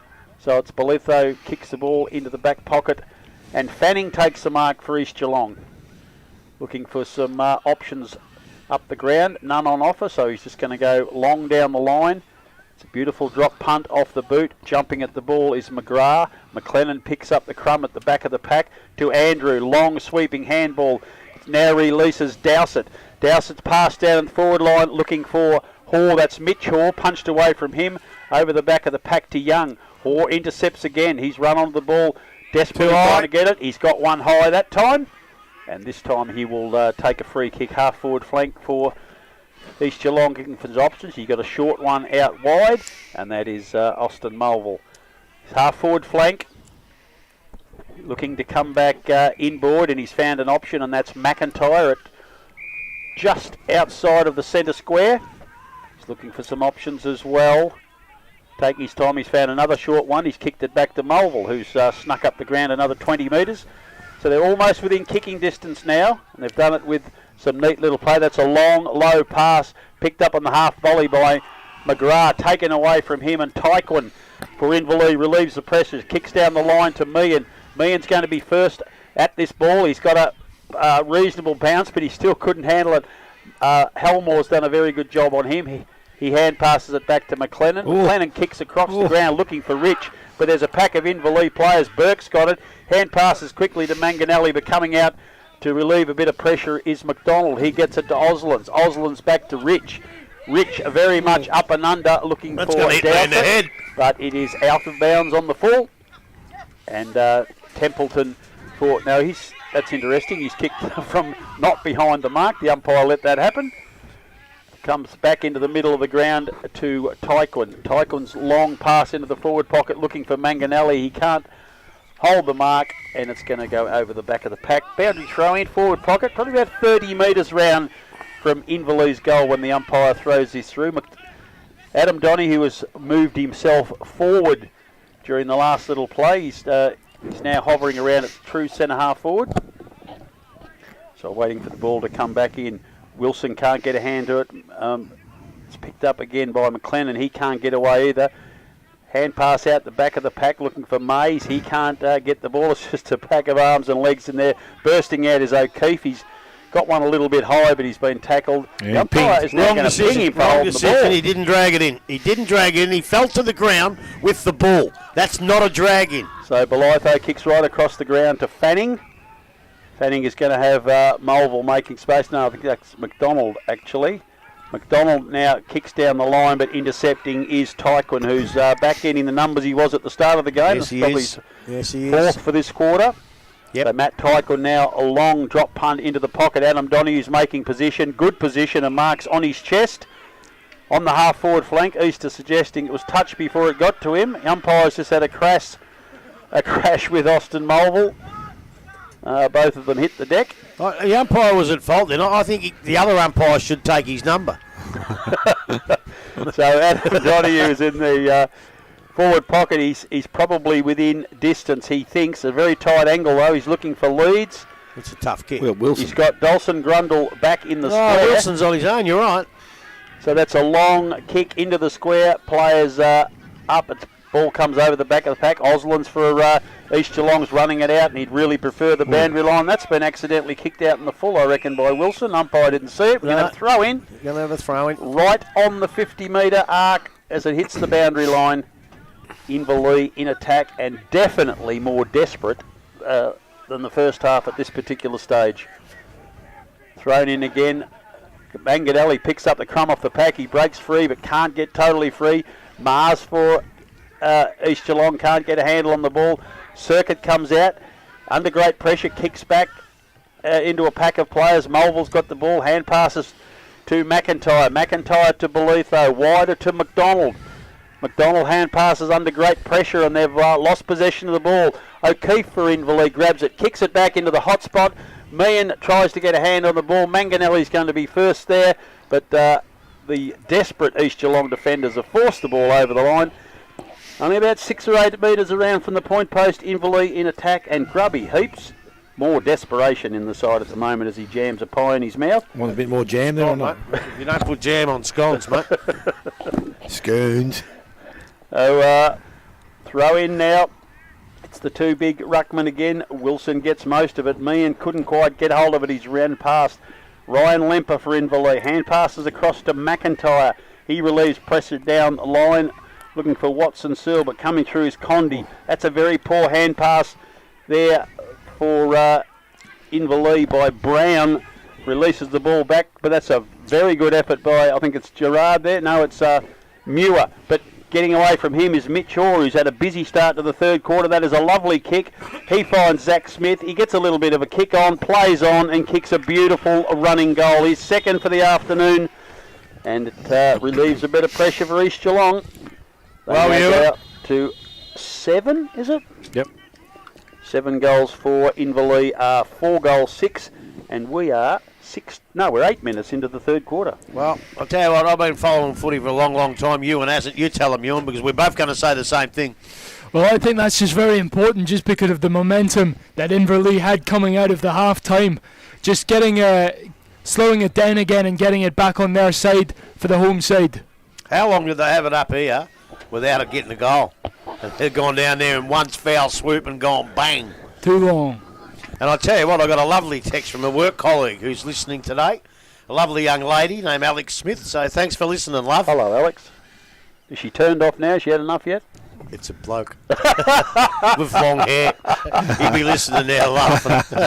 Ball thrown up in the middle of the ground. McLennan gets the ball down. It's Robinson's going to come from the centre. He actually got through traffic nicely there. Steadies and goes back towards the centre half forward position. Fanning, good position, takes a strong mark. And they have been good in defence this afternoon, East Geelong. They've got a player wide, and that's McDonald. They're going to use him now. He takes the ball in the half back line. Bartel leads up towards him, but he has ignored him so far. He's going to look for some longer options. McLennan's going to be that target. Wilson is with him. He makes the front position. Ball comes out, hits the ground. Circuit runs onto the ball. Handball goes outside to Tyquin. Tyquin over the top. Actually was intercepted there by Rich. Just got a hand on the ball. Did enough. McDonald's tackle, brought to ground. Umpire sits over the top. No, I don't know whether that's either the same thing. I don't know whether he had much prior opportunity there. It's Circuit that's going to win the free kick. He wants to go and he's going to play on now.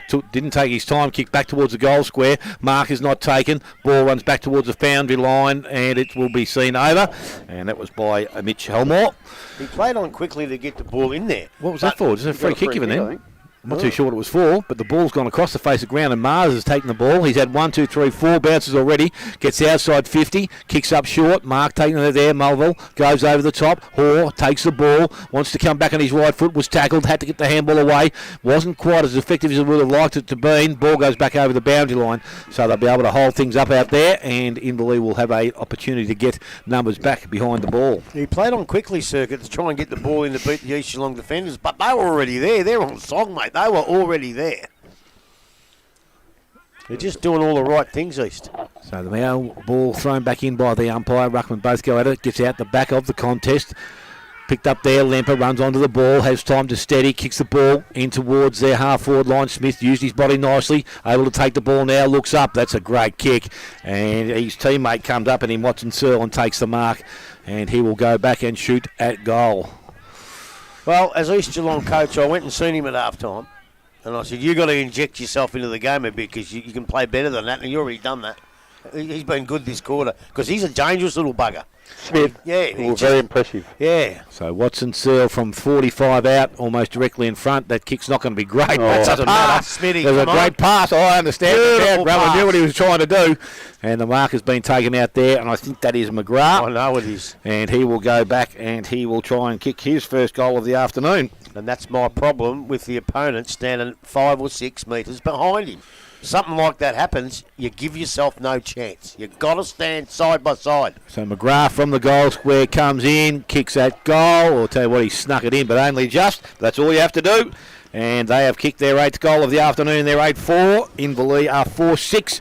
And we've gone, I don't know, because someone stopped me clock. Either that or the battery's gone flat. And we can't see the scoreboard either. I can see the scoreboard, but I can't. It's on the advertising board at the moment. 12 minutes gone. Grubby, quick question for you. I know you're a big fan of Filet, but him not there today about organisation of defence as well, not just his presence? There's no doubt. I was talking to Scruncher at half-time. He said, how many have they got to come back in? I said, only 1 or 2. But one of them's a big one. And they haven't quite played as well since Jack has been out. Yeah. You've got to admit that. And it's not an excuse because, as I say, he's come back for the finals, maybe into the final. He might miss the first final. And yes, they have had a little bit of organisation skills down back. So we're back in the middle again. This time it's McLennan over the top again. Inverleigh trying to win the ball out there by Love. He's taken possession of it. McLennan laid the tackle and probably a push in the back maybe, but the umpire's now going to ping him for holding the ball. Yes, he is. He don't know whether that was quite correct, but in the McLennan doesn't matter. He's going to kick the ball long and into their forward line, coming across. Good spoil from Crawley got the handball out. Oh, actually, I'm not too sure that handball was well justified there because it's picked up there by Hoare. Hoare's got a teammate outside. They use the ball a little bit wider into the hands now of Andrew. Looks into the forward line. Smith used his body nicely, took the mark, and now he says, I'm just going to settle myself down, go back and kick for goal. And I can see him take off already. He's taken off and he kicked it round the body. He has now got his 3rd goal of the afternoon. And the 9th. They are 9-4. Inverleigh on 4-6. And we have gone almost 13 and a half minutes. The Grandest Cycling Sports 3rd quarter scoreboard. Smitty, you said he used his body well. And he did. But Billy Andrew has put the ball to the side where he could use his body. If he kicks it at him or inboard to him, he can't use the body to take that mark. So the ball's in a magnificent spot. And I'll tell you what, Ewan, I don't think I can see Inverleigh getting back in here. Can you? I'd imagine it very disconcerting because they come out of half-time with a lot of intention to play their way back into this game, and now they've given away 3 goals and they find themselves even further behind. So back in the middle now, McLennan and Wilson. McLennan gets most of that, but Grundle it is for Inverleigh. Bursts through the pack with the ball, hand passes in the general direction of O'Keefe, but Ryan Rich, the very experienced and solid defender, gets the ball and kicks it forward, and a great mark there by Tim McLennan under a great deal of pressure. And he's had a great afternoon working away against Wilson. They're probably even at this stage. Billy Andrew, the aforementioned, has another possession. A long, low drop punt into the forward line, coming out at the back of the front of the pack there. Watson Searle can't get it. Mitch Hoare wins the ball, hand pass to the back. Oslands has now got the ball for East Geelong into the pocket to Andrew again. He has a long shot in the in the hot spot, but Inverleigh have 3 defenders against Zach Smith, no chance. And Crawley has taken the mark deep in defence for the Hawks. Long drop punt down the line, but that's a terrible kick because it's landed with Mars. He can't hold the mark, but kicks it across to a teammate there in Hole. He kicks forward. Watson Searle pushed out of the way cleverly, allowing Love to come onto the ball. Gets it to Donahue, tapped away from him and out of bounds forward pocket. Quickly go round the grounds. Bannockburn 87, Thompson 22. Bellpost Hill have shot away again, 88 to Corio 40. Winchelsea 61, easing ahead of North Geelong 47. Geelong West 62, Belmont 23. And we know that Anarchy were within a goal of Werribee at half time. So ball from Robinson goes back in the middle of the ground, but again Mars is there and he will take possession of the ball. Plays on quickly, goes to the far side. Out there the mark has been taken, and that is Cord the Mars. So he's now going to go wider again. No, he's not. He hasn't even looked in that direction yet, so he's going to go towards the pocket and long. Body use out there. Marker's not taken. Young over the top of the ball. Now, he could be in a bit of trouble here because he's sitting over the top of it. Umpire said that's okay. Umpire's going to come in and take possession in the forward pocket. That's the right decision, Smitty, because from where he was behind the pack, he couldn't see if he dragged it in, so he played safe. That's a good decision, Ump. So ball to be thrown up now in that pocket position. Wilson's there. Ball comes out. Over the top they go towards Crawley. He goes back towards the boundary line. Umpire says, let's throw it in. Oh, I thought he may have. And I tell you what, he had a case. He actually had a better case than the one that was paid out here before. That was going nowhere else. So Wilson doing the ruck work. Looks like Dowsett the nominated ruckman this time. God, he's my height. Is there any? I don't know whether is he nominated himself or not. He must have because he's going for the ball. Wilson gets the ball. Again, I think that might be Young that's got possession of it, but he's not coming out of there too quickly. And the defence of East Geelong has been very sound in keeping the ball in their forward line. And it's pleasing for their coach also. The ball thrown up again quickly. This time the ball comes out, kicked from Cord the Mars. I'll tell you what, that has gone through. That is a great goal. It's his third of the afternoon, and now the 10th for East Geelong. They're 10-4. They lead Inverleigh on 4-6, and we have gone 17 minutes to Grandy Stock and Sports third quarter scoreboard. This is not an Inverleigh performance, is it? It's not like them. And let's not take anything away from the Mighty Eagles. They are just playing desperate, fair dinkum, old-fashioned tough football. And when you do that, opportunities like that come along, and you're able to get a goal out of nothing. And I tell you, I think they're nearly gone. I know there's a quarter and a bit to go, but I think they're gone. They're shot.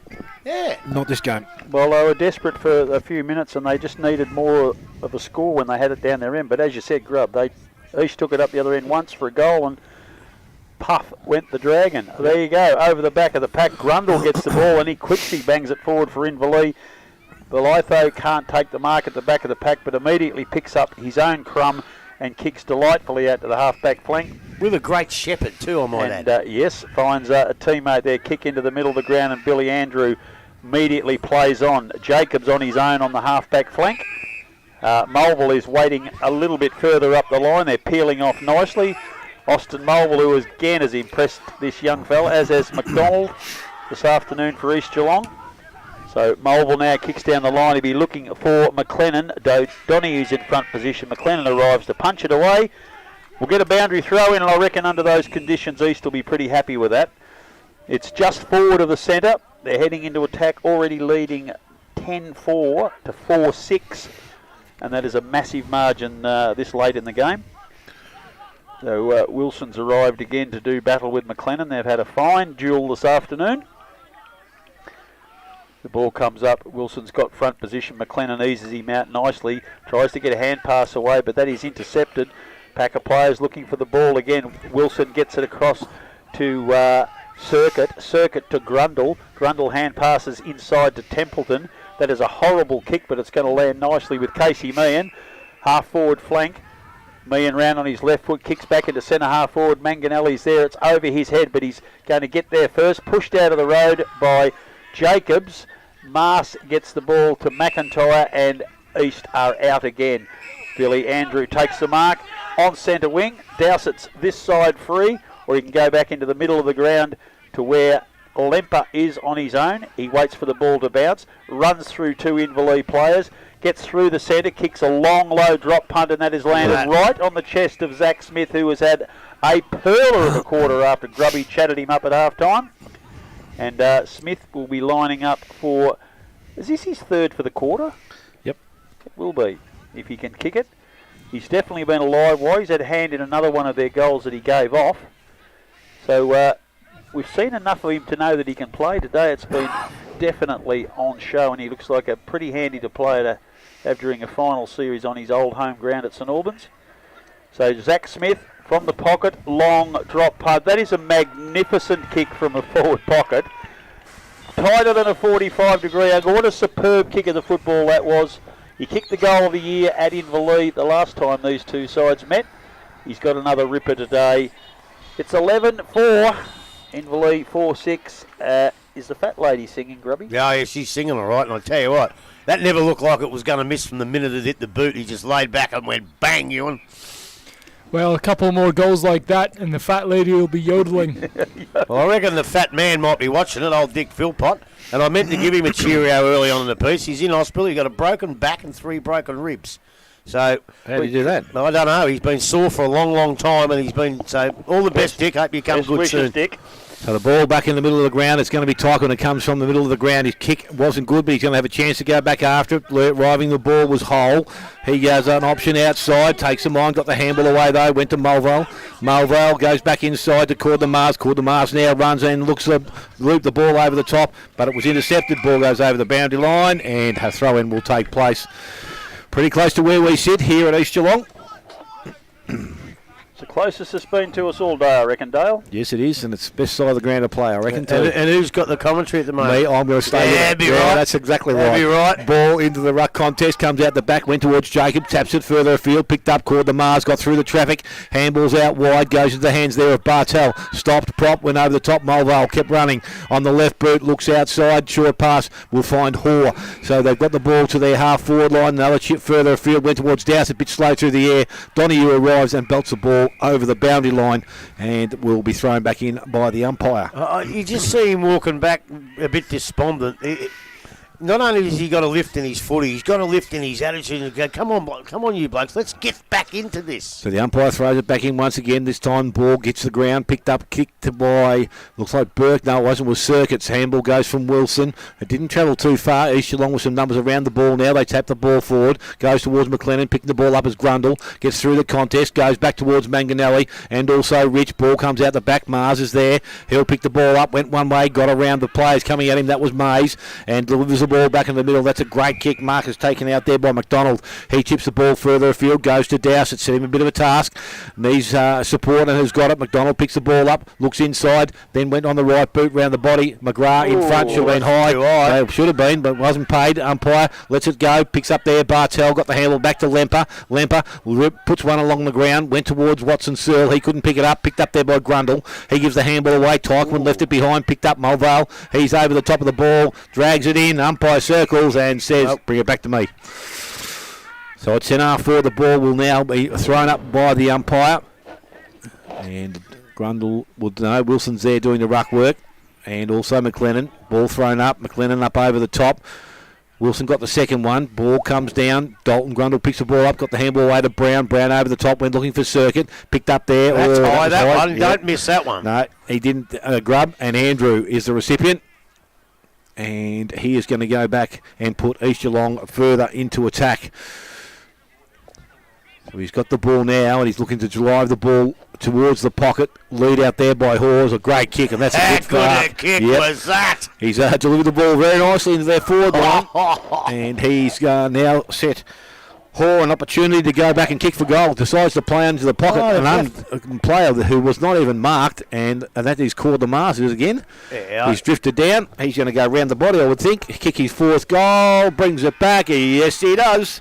And he's got 4 also. That's the 12th goal on the board for East Geelong there. 12-4. Inverleigh on 4-6. We have gone 24 minutes to Granny Cycling Sports third quarter scoreboard. In the words of the great Rex Hunt, it's a spiff location. Yeah, it is. And I'll tell you what, I'll be making a report to the GDFL executive too.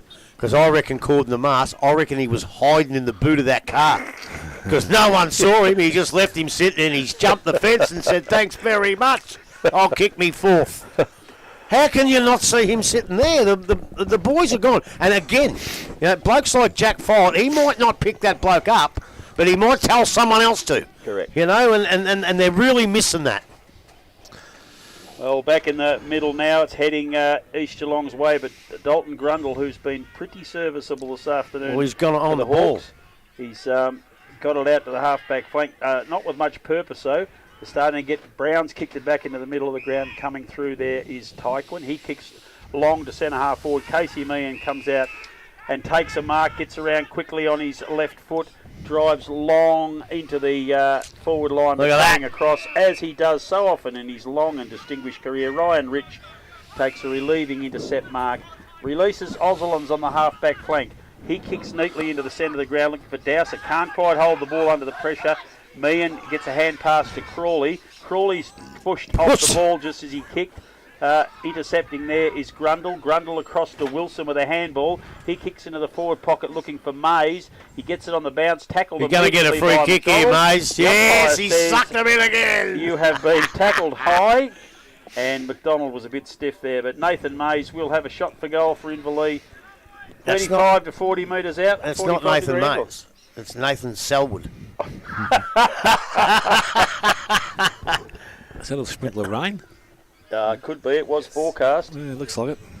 So Mays coming in for his first for the afternoon. It's drifted across the face of goal, and he's scored 1 behind only. Inverleigh 4 goals 7, and punching away out in front. East Geelong have kicked 12 goals 4. That is on the De Grande Cycle and Sport third quarter scoreboard. Do they play netball in the rain, or do they call it off? No, they go hard in the rain. Okay. And Inverleigh are behind 15 to 39 in the netball as well. So Ryan Rich gets a hand pass. It comes across to Billy Andrew, who I reckon might be licking his lips about steak for this stage where they glance across towards Grubby. Sam Lowe's not playing. I think Billy Andrews, I think he's getting close to being my favourite player. I reckon he is too. And he's got the ball and he's kicked it 30 metres backwards to Ali Mars in the back pocket for the East Geelong side. Right in front of the Adoring Social Club here this afternoon.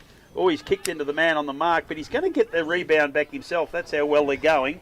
He kicks the ball down the line. There's a beautiful pass and lands with young Austin Mulville.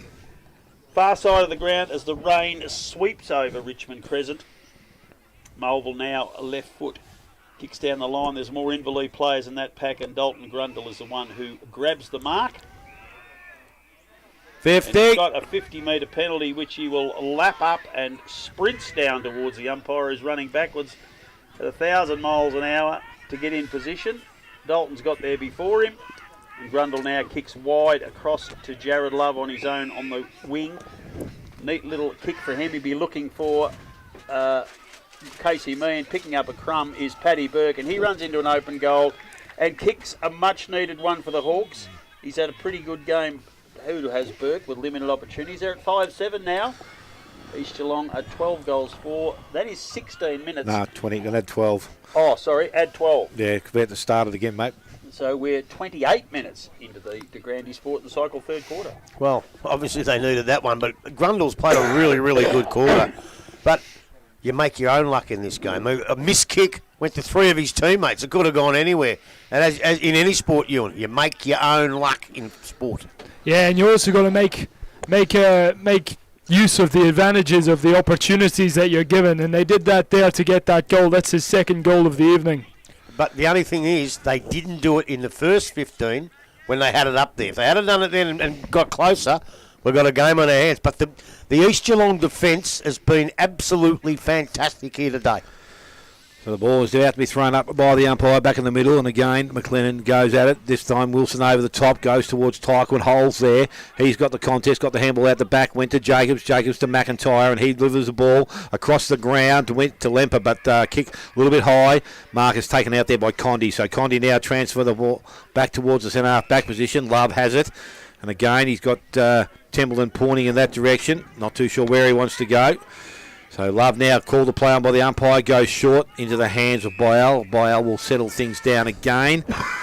So he's now called the play on by the umpire, goes towards the centre half forward position. Rich comes across, Grundle in front, Mark not taken, cleaned up there by Mays, gives the handball to Meehan. He was tackled without the ball, probably should have been a free kick, wasn't given. And now the ball is sitting underneath a couple of players. Umpire says no prior opportunity to anyone there. I think Dalton probably could have got one for a chopping of the arms a second earlier. So the ball now back with the umpire at the centre half forward position for Inverleigh. Maybe a late chance of a goal in this quarter. Ball is thrown up. Ball is tapped out there. Wilson, as the siren has sounded. And it's going to be three-quarter time here, which will see East Geelong go in at 12 goals 4. They are leading Inverleigh on 5-7. Goal kickers at this stage of the day, Zach Smith and Thomas Cordamars both have 4. McIntyre with 2, 1 each to Billy Andrew and Brent McGrath. And for Inverleigh, their 5 goals, 2 to Paddy Burke, 1 each to Circuit, Meehan and Grundle. Take a short break, come back, final call to action here. We're listening to 94.7 The Pulse, your home of local football.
Might have well do a bank punt. The earlier I get there, the better. We are back here at the Oswide Plumbing and Civil Oval. The home side, East Geelong, are 12 goals 4. And Inverleigh, the top side currently, 5 goals 7. But I'm tipping with 7 goals to make up in 30 minutes when they've only kicked 5 for the day, they won't be the top side at 4:30. Grubbycations, how have you seen this game? Certainly not what we were expecting. No, well, they came out after half-time in Inverleigh with a lot of purpose. All their good players just ran straight at the ball. Obviously, Donahue got stuck into them, and they got it down the forward line, and they had it down there, and they had it down there. But I don't think I've seen a better defensive unit than what I've seen today here at East Geelong. They were absolutely fantastic, and they held them out, and they held them out, and they held them out. And then they came down and went bang, bang, kicked a couple of goals and pretty much put the game, I think, over. It would take an unbelievable effort from Inverleigh to come back from there. But they are a very, very good side, so I suppose you shouldn't quite write them off. But, gee, I tell you what, you go through I'm going to leave out about 8 East players here, and I think I'll put a couple of Inverleigh players in just to make up the numbers because... I thought Rich was fantastic. Lemper was good there. Mulville got himself into the game. Hall was pretty good. Cord the Mars again, he was good. Billy Andrews was terrific. And there's Ozelin's had a bit of the ball. And there's probably 5 or 6 more I can throw in there. When you look over at Inverleigh, and again, Tyquin got his, 1, 2, 3, 4, 5, about 7 or 8 possessions. Not what he normally does, but probably still the best of the Hawks. Billy Cation's got himself into the game that quarter. That was the best quarter I've seen him play for a while. Byell's been pretty steady down there. Dalton Grundle had his best quarter also that I've seen for a while, and maybe Templeton was okay as well. But in the end, there was just too many good players for East, and pretty much not enough good players for Inverleigh on the day so far. Yeah, like you said, they came out with a lot of intention. I think just back-to-back goals down the other end of the field really broke them. And then we just spent the rest of the half just camped up in the Geelong West forward 50. I've said it a couple of times. The pressure that East Geelong are putting on them is unbelievable. But again, they've kicked to wrong options and put pressure on themselves. And they really, really needed to score when they had the ball up there, and they didn't. And I think now they look like paying the price. Yeah, they haven't made use of a limited opportunity. Werribee have kicked away in that quarter. They're now 40 points in front of Anarchy. Daryl Jarvis, listening in Cairns, is enjoying the broadcast. So, Secretary of the GDFNL, Daryl. Cairns? He's in Cairns. In the middle of the footy season? Dale Smith, former premiership centre-half back. How good is Ryan Rich? He's just amazingly consistent, isn't he? Yeah, he's got that knack of knowing when to play on a player and then when to leave him and go and get his own ball. So, as Grubby said, I know where my one vote's going today, and that's the East Geelong backline. I'm not going to name one of them. I'm going to give them all a vote. Well, with Rich, the way he moves off his opponents, that's typical of the way Jack Filet plays. Yep. So I think they're the 2 best defenders in the comp. And the other battle, I thought Wilson dominated McLennan early, and I thought, gee, I'm leaning towards Wilson to be easily the best ruckman in the comp. But boy, geez, as that kid fought back, it's a pretty... He might have even edged in front, McLennan. He may have edged in front. Not a lot of difference. Not a lot in it. But he had to come from a fair way behind. Due to popular demand, I'm going to hand over the calling services to Grubbycations, who did a magnificent job last week, I've been told. Well, you can take us away, Grub. No, you do it. I'll get me binoculars. And Umpire was about to restart the final course. Ball is thrown in the air. Where you going, the footy? The footy. Oh, geez, some blokes have got a good ball from the middle of the ground. Picked up Cord the Mars. He goes into the forward line and quickly ball bounces. McGrath, nice clean pick up. Got the handball away. Put it in the hands of Lemper. He looks up, looks short. Watson Searle out. Good pair of hands there too. And he takes the mark and can go back and kick towards goal. God, I'm an idiot. I'll give it to you and the ball comes straight out here. A little bit tender when he gets off the ground. Watson Searle has been a good contributor out there this afternoon, man. Hasn't got a goal to date, but he's going to take his time and go back and shoot for goal here. Looking for his options. Leave your votes. Ball is kicked long, straight, Look at that. Right through the middle. And it is the first score of the final quarter. It has taken 53 seconds, and Jake Watson Searle's got his first, the 13th now for East Geelong. They are 13-4. They lead Inverleigh on 5-7. And we have travelled just 1 minute now into the final final quarter, I should say. On the Morris Finance scoreboard. Thank you, Grub. Ewan, if the game wasn't over at 3/4 time, it bloody well is now, mate. Yeah, mate. Well, that might be one of the final nails in the coffin for Inverleigh tonight. I would probably say it's still today. Sun hasn't set yet, but the ball is definitely coming back to corner. Mars again, a handball out, goes towards McLennan. He left it behind, picked up there, tried to clear away. Brown handed it back to McIntyre. McIntyre went out, but in the hands of Templeton. So Inverleigh, an opportunity to go into their forward line. Oh, Rich nearly took a one-hander going backwards with the ball. Ends up in the hands of Meehan. Looks up, goes into their forward line. Grundle's there in front. Spoiled from behind by, I think it might have been Fanning. Grundle goes back and gets the ball again. Umpire says high. Oh, he's going the other way against him. Yeah, I think he busted through the tackle. He must have got him high. I didn't have the binoculars on it. Anyway, the ball is going to go to Fanning, and he goes across the ground. Mark is taken out there by Cordner Mars. So he's been a really good player for them this afternoon. Goes short to the back pocket. Mark is taken out there by Mars. He goes over the top, has McIntyre, and he's been a good player as well. So there's a lot of good players in that East Geelong side. And ball comes into the half-forward line, centre wing, just in front of us where we sit again. And it's taken there by Lampo. Put the goggles away. Grub, you won't need them just yet. Ball goes long because I'm going to stay with the call. Into the forward line, the ball goes. Muir out in front. Good grab. Takes a mark on the second grab, and he will go back. Steady things down for Inverleigh now. Looks to go to the boundary line. Chips up over the top, and Templeton's in some space by himself. Goes forward and goes quickly over the top of Tyquin. Coming up was Meehan. Has it in the second to grab. Handballs or looks back inside. Chips over the top. Cordner Mars in front, and he's going to take the mark once again and settle things down for East Geelong. Got a running player far side of the ground. Looking to come, or he's not going to come this way. I thought he may have been going to. Yes, he does now. Ball comes out. It's into the hands of McIntyre. So another good player, as we said. He's going to use the ball short, and it goes to Dowsett. He's out in front, takes the mark. Not too sure why that. Well, I'll tell you why, because it bounced off his chest and come off the grass. Oh, did it? Yeah. He held it on till it hit the ground, but I think it hit the ground and bounced back up into his hands. So we're going to have a ball up again right in front of where we sit once again. McLennan and also Wilson. Wilson up over the top, only as far as McIntyre. Kick smothered, ball goes over the boundary line. We're going to have a throw in. So 3.5 minutes into the final Morris Corner Finance scoreboard. We have East Geelong 13-4. They lead Inverleigh 5-7. Boundary umpire comes in now. He's done a terrific job, this kid. They all have actually today. In he comes now, throws it up.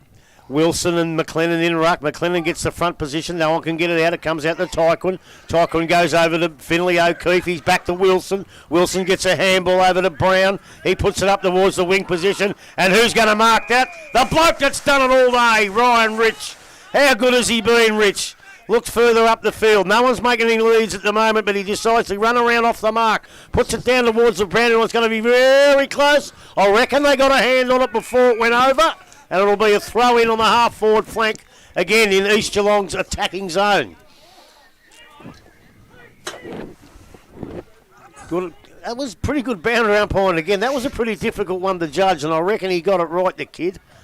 So in he comes now again. He throws it in towards McLennan. He gets the forward this time, but it's picked up by Young. He just drops the ball. Wilson picks it up to Tyquin. Tyquin gets it over to Brown. Puts it back in towards the centre of the ground as they go. Byell. He sees somebody out there, and he's found his mark in Billy Cations. Billy Cations puts it off to Mays. Been a bit quiet, Mays. First game back, gets the left boot into it. But I tell you what, the pressure on him, and he didn't deliver well. And the East Geelong boys are going to come away with it as they come out the outer side now towards the wing position, and the ball gets knocked over the boundary line and out of bounds. And yes, the ball's on the other side of the ground again, Smith. Unbelievable, you are. I've got to adjust these bloody things. And he comes now, throws the ball in again. Wilson and McLennan's been a great battle. McLennan gets a little tap. Comes out towards, I don't know who that is. Hole. It was Hole, and he's been playing all right too. Up they go now. Ball comes out towards the half-forward flank. Half-back flank for Inverleigh. Picked up over the top now. Brown goes for the footy. Gets a bit of a push, but not a bad one. Gets a big push this time, but it's in the side, and the umpire says that's fine. And the ball goes over the line and out of bounds yet again. Gone a little bit scrappy. The boys are getting tired. It's been pretty hard and tough out there all day. In comes the boundary umpire. I can't see. Oh, yes, there they are. McLennan and Wilson. A great battle all day. This time Wilson gets in front, but McLennan gets the tap. Taps it to himself and handballs it over to Maguire. He puts it over. He's 28, Smithy. Melville, young Melville should have got him. And Crawley drops the mark. Out they come now, the Inverleigh defence. They've had it tough all day. Wilson should take this. He hasn't taken it. It's been knocked away by Rich. Goes over to Maguire. Back to Melville. Left boots it in towards the four-line. It's dangerous, but a great defensive mark by Crawley. What a good mark that was. He read the ball all the way. It was danger if he didn't get it. Kicks towards the centre of the ground, and Tyquin takes another mark. He's on about possession, 28-29 for the day, I reckon. And he puts it in towards the centre of the ground, and this one's a good one. And it's marked by Dalton Grundle. Grundle goes to Brown. Brown looks further up the field to Manganelli. Manganelli looks to go on the left and does so. Puts it up towards the forward position. And who marks it again, Smitty? Ryan Rich. So Rich now with the ball at centre half back. He's going to go short, has an option there. And this defence has worked very nicely all day, and Fanning takes a mark. That was another, wasn't concentrating there, but it's hit the target anyway. He's got the ball back into the hands of Lemper. Continues on, runs down the ground now. Lemper delivers the ball towards the half-forward line. Going to bounce just in front of the players coming at it. Picked up there, Hoare. Tapped the ball out towards Smith. Hoare's gone back and got it once again on the right boot. Delivers the ball back into the forward line. Caught the Mars.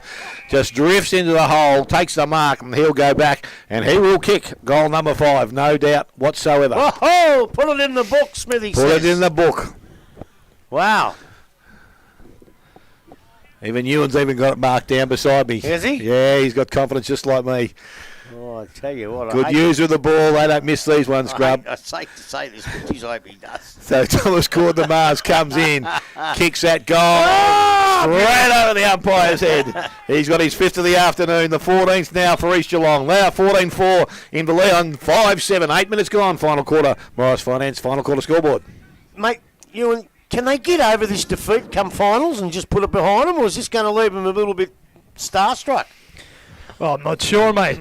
But they'll be very keen to leave this one behind them for next week's match. Oh, you would think so. I don't know who they got next week. Thompson Tigers. Tigers. Yeah. At home. Yes, it's one of those days where I think you don't even worry about the review. You just let it go because they can't. I reckon you'd be lucky to find 3 players to put in your best players for the day. Well, that's right. So we're back in the middle once again. McIntyre and Wilson both done an extremely good job for their sides. Ball comes outside, picked up there. Bartel. Got him. Tackle was by... That's holding the ball. I would have thought so too, and he has been rewarded. Probably should be the first one, but McIntyre, with the pace of Manganelli coming down on him, and he has taken the ball. So Manganelli now will look to go sideways. Mark will be taken out there. Templeton. Cation's an option over the top, but he's going to go back inside. Goes looking towards Wilson. Wilson by himself takes a mark off to Manganelli. Better movement of the ball. Goes into their forward line. Fanning positioning himself very nicely there. Ball picked up at ground level. Handball from Finn O'Keefe. Goes forward to Mays. Mays. Got him around the head. He's going to get it again, Maisie. That's strange, isn't it? The play is called on, and Finn O'Keefe takes possession of it. Kicks towards goal. Umpire says... I don't think he's going to pay advantage. I think he's going to give it back. I think he's going to pay it. But he's going to say, is it all clear? Yes, it is. All clear, and it is a goal. So Finn O'Keefe has his first of the afternoon and the 6th. It's been a long time coming. They move to 6-7. They have East Geelong on 14-4. Good kicking, and 10 minutes gone. Final quarter. Well, I've got a question for you. Yep. He's gone down and see what it was. It was a goal. Yep. What if it was a point? I don't know. I reckon he might have been bringing it back. And you're not allowed to do that. Not if you pay the advantage and it's a point, it's a point. Yep. So I'm glad it was a goal because that was controversial. If he brings it back and says, oh, well, you've missed, bring it back. You can't do that. If he's paid advantage, he's paid advantage. Because East Geelong didn't claim it was touched, did they? No. So we're back with the umpire. And Grubby's going to take over once again. Back in the middle of the ground now. Up they go. Wilson gets a big tap out, but it doesn't sort of go anywhere. It goes back towards Tyquin now. Tyquin picks it up and is caught with the ball and drops it. And the umpire says, Grubby, you are right. And we'll go back now to Billy Andrew. He'll go on the left, Billy. No, on the right. He's found a teammate over here. Can't take the mark, though. It's over to Mars. That's young Mars, not Thomas Cordner. And up it goes now, and a nice, easy mark. I think it's McGrath, but I'll wait till he gets up. No, yeah, it is. Yep. McGrath now. He's too far out. He decides not to handball. and he goes long into the forward line. The defence of Inverleigh will mark this, and the coach takes a nice mark in Donahue back in the full-back line. Nice little pass up to... who's that? Maisie, was it? Yep. Down there. Back to Donahue now. Donahue on the far outer wing. Come on, Buck. Kick it over this side, son. No one can take the mark. It's down on ground level. Picked up now, boys, at Mulvale. He gets it into the forward line, and sitting down there is number 12. I haven't got Watson Searle. It is Watson Searle. He's done a bad thing to me because I usually write it in big text because I haven't got my glasses on. But Watson Searle, been a great goal kicker this year and a great find. Very, very tough kick from the boundary line here. He's gone on the left. The umpire looks at it over his head and says, that's the best kick I've seen all day. Straight through the middle to Watson Searle and to East Geelong. And as soon as I can't see the scoreboard. 15-4 they move to Grub. Inverleigh on 6-7. And that is on the Morris Finance scoreboard. Go and see Morris. They're the best in the business. Ewan, over. Yeah, they're slotting them from everywhere now. Absolutely over. Yeah, it's a game of two woes today. To come out here and get beat, fair enough. Yeah. But to come out here and cop a shellacking like this, it's got to enter their heads a bit. I know they've got a couple to come back, but hey, East Geelong have got 4 to come back. 4 really good players. I think he got 5, mate. Yeah, up it goes. McLennan gets a tap out, but Hutchinson sharks it, but he loses the footy. Goes out now towards Bartel. He's had a good game, Bartel. It's a left foot kick in towards the centre of the centre half forward, but Crawley takes a telling mark in defence. He looks further forward there. He's going to get it smothered. No, he gets it over the top. He's looking for Wilson. McLennan punches it away. Long can't punch it further as he tried to do. Now he gets it. Gets it over now. Oh, there they come. Billy Casons, is it? No, it's Ryan Garrard. He takes a mark. No, play on's the call. Free kick. Advantage. No advantage. He calls it back. And Matt Tyquin's got the ball on the wing position on the outer side of the ground. Tyquin now. He's a long kick, Tyquin, and he's put it right deep into the forward line. A bit of a push early. And the umpire said that was all right to Dalton Grundle. Grundle, he's not going to have a shot. He sees a man on his own. He can't take the mark.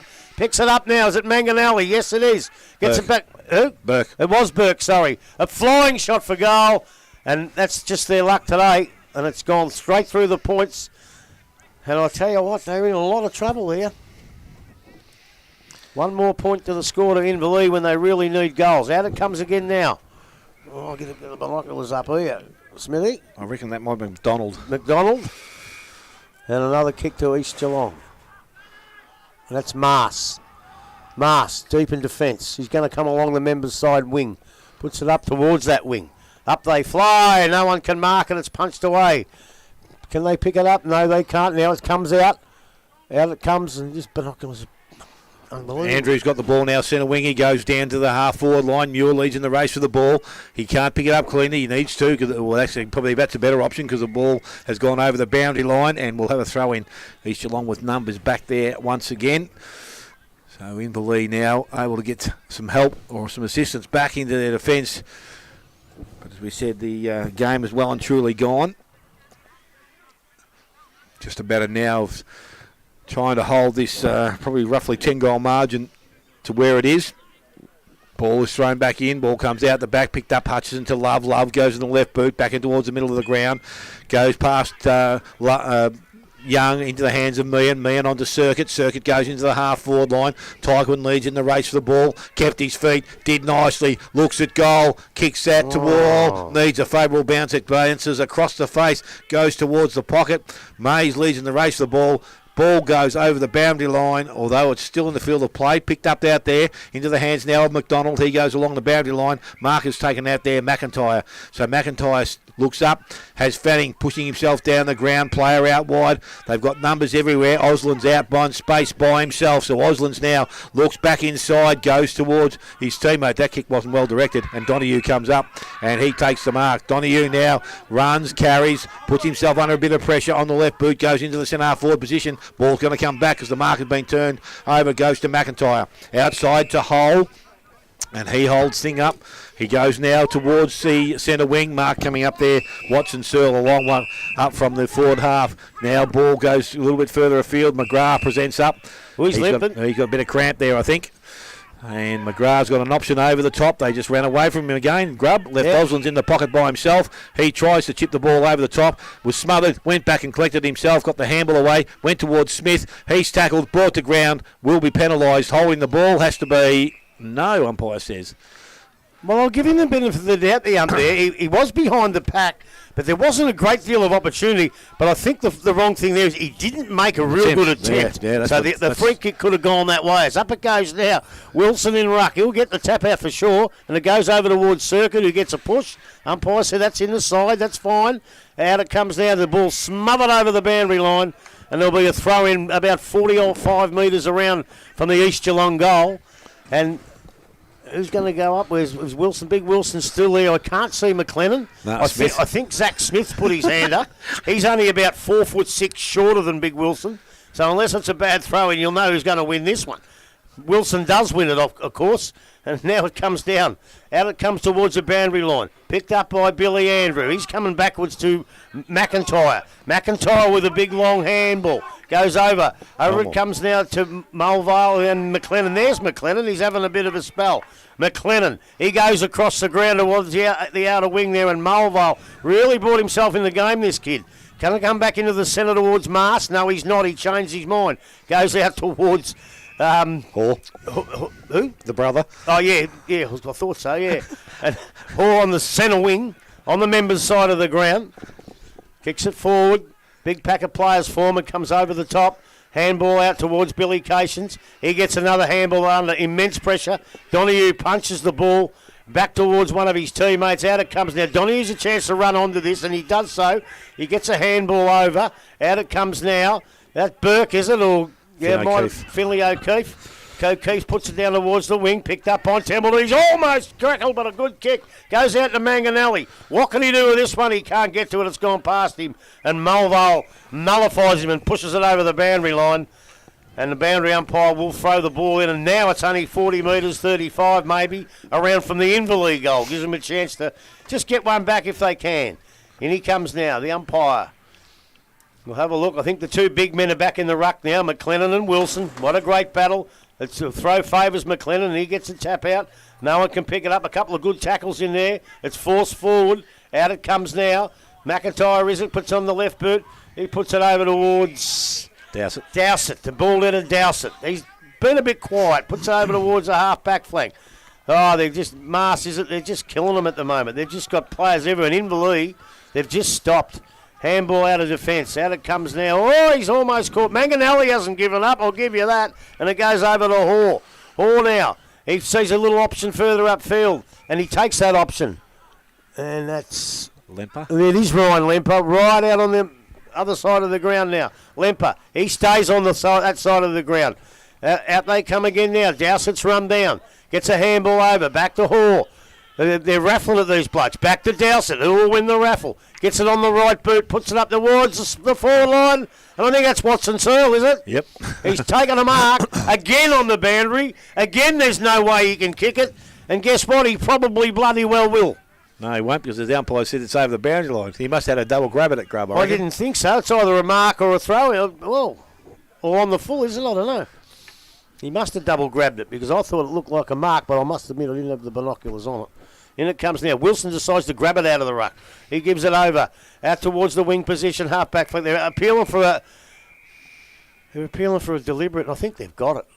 Oh, crikeys. Billy Andrew, is it? Yep.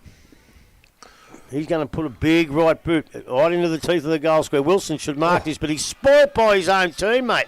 He had a perfect mark there. It's picked up, but Donoghue's grabbed the 40. He goes over to Templeton, but I don't know where he's going to go now. There's no one here. He goes across goal, back to Donoghue. There's still no one out this side of the ground. He's going to be forced to go down the middle or out the other side. He's hanging on for a minute till he finds a lead. The umpire says, move it on, son, and he does so. Puts it on the right boot, but he's kicked it to Big Ryan Rich, who'll mark. No, he doesn't mark it. First one he's dropped for the day, but it don't matter because he butters up and gets it back. Kicked off the ground by Templeton. Meehan can't grab the footy, and Rich does. Comes out now. Everybody falls on the ball. Now it gets tapped out to McIntyre. McIntyre to McGrath, but a bad kick for McGrath, and it's going to go to Alex Brown. Alex Brown has a look further up the ground. On the right boot, puts it into the centre of the ground. He's looking for the big fella in Wilson. Couldn't quite take the mark, but Grundle picks it up on the way through. Oh, beautiful kick from Grundle. And he finds his teammate down there in... No, I can't see it. Boyle down forward line.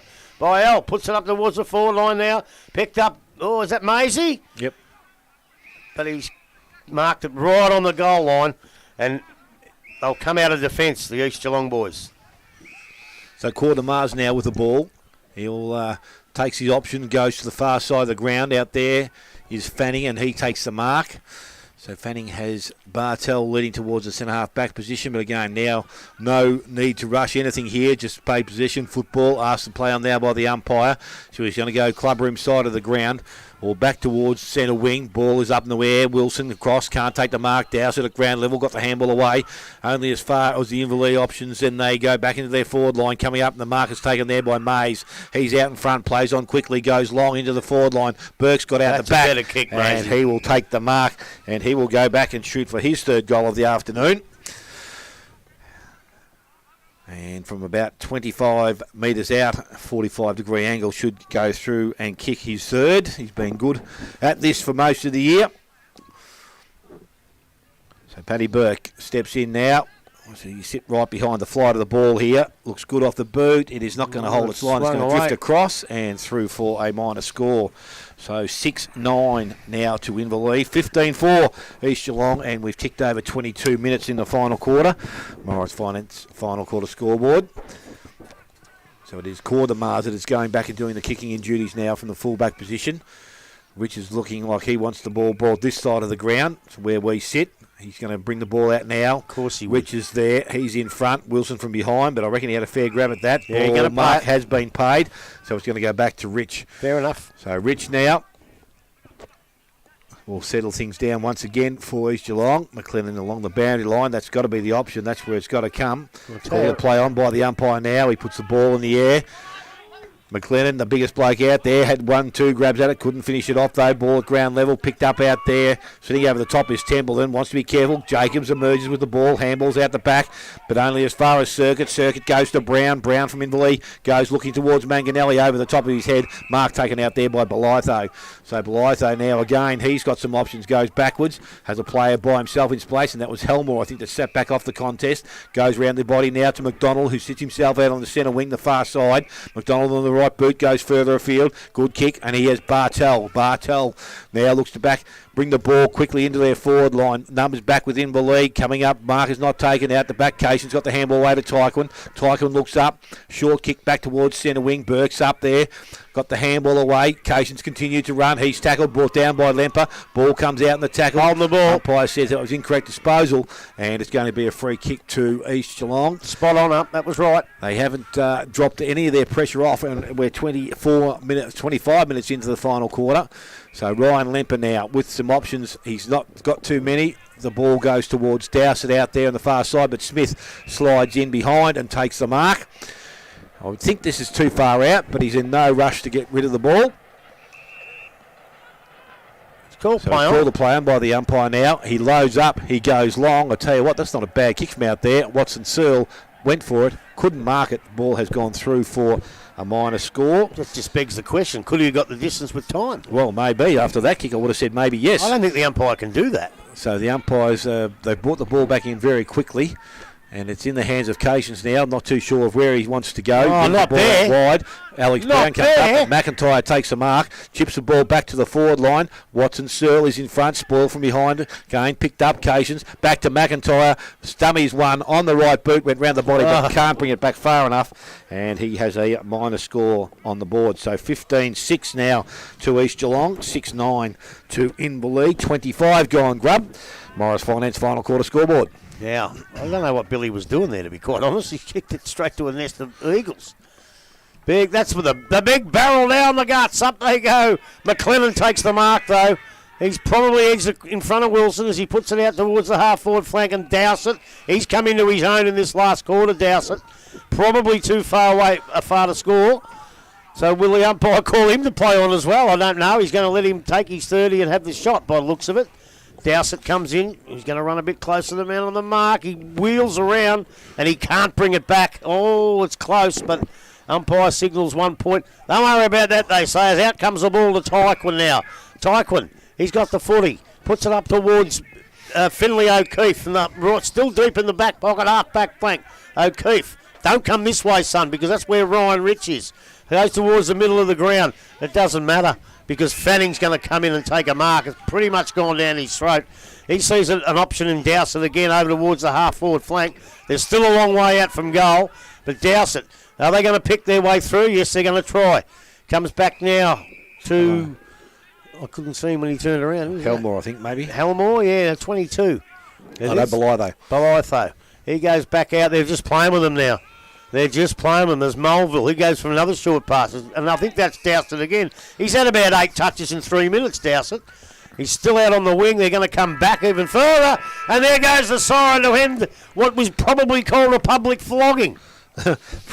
Probably pretty close, Grub. It's something we didn't expect when we arrived here this morning, and it's been a comfortable victory for East Geelong. They were run-out winners of 15-7, and they beat Inverleigh 6-9. We've got goal kickers for the day. Thomas Cordamars had 5, Zach Smith with 4, Watson, Searle and McIntyre both with 2, 1 each to Billy Andrew and Brent McGrath. And for the Inverleigh side, 2 to Paddy Burke and 1 each to Finn O'Keefe, Circuit, Meehan and Dolt Grundle. So a comfortable win here for East Geelong. We're going to take a short break, come back, and we'll have go through everything that's happened here this afternoon. Unfortunately, Rob Cameron's gone, so we won't be able to get final quarter scores. So doesn't really matter. Most of the games were in the position of being done and dusted, weren't they? Text him in, Rob, if you're listening, please. Yeah, so maybe if he is in the car and he is listening, he might be able to send something through to us. But don't take a short break, come back shortly. You're listening to 94.7 The Pulse, your home of local football.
Only on 94.7 The Pulse. Yes, welcome back. A game of football that, as I said before, we took the break. It was probably nothing that we expected here this afternoon, and East Geelong ran out comfortable winners and really had control of the game right from the early in the second quarter. The final score being 15-7, Inverleigh 6-9. Other scores around the grounds Ewan, if you can just read out some of those results for us. Bannockburn 140 versus Thomas 55. Bellpost Hill 171 versus Carayo 59. Winchelsea 86 versus North Geelong 70. Geelong West 118 versus Belmont 43. And Anarchy 53 versus Werribee 124. So probably as we thought, most of those games going in that fashion. Grub, if you wanted to go and play finals football with a performance like that, that's probably couldn't do much better, could you, East Geelong? That's exactly how you want to go in. Don't worry about who finishes on top or who finishes second. As I said prior to the game, the main aspect of going into finals footy is going in with good form. And who have Inverleigh got next week? They'll win that. Thompson at home. Well, that's a good game for them to have. Yep. Because Thompson will come at them hard, and I reckon if Paul Lynch has a look at the video, he'll just see there is a way to beat Inverleigh, and East Geelong found it today, and they were superb. It was a tough, hard first quarter. They got a bit of a break on them, East Geelong. I think there was only a couple of goals and 3 goals in at half time, and I went into half time thinking, and by the way, fantastic half time again from East Geelong. You've done yourselves proud. But they came out and they just peppered it, but they couldn't score. And you've got to put that down to a fantastic effort by the East Geelong defence. They just held them out, and they tried everything they could. Dalton Grundle ran flat out at the ball, so did Casey Meehan. Tyquin smashed through the centre a couple of times, and you thought, here they come. But they just couldn't score. And all of a sudden, East Geelong took it down there and scored twice, and you thought, this could be over. And I thought it was nearly over then, because Inverleigh just couldn't get themselves back into the game. The good thing for Inverleigh is if they look at the review, they can have a look at all the best players they've got. I thought Tyquin was admirable, but all their best players that they have got there didn't play well. But I'm getting a bit tired of saying that, because they didn't play that well last week against Bellpost Hill either. And I just hope that's not a facet of their game that they're going to take into the finals, because no matter how good you are, your good players have got to play good football. And they didn't today, but East Geelong, on the other hand, some of their players were just fantastic. I love the battle in the ruck. I'm going to call it a draw.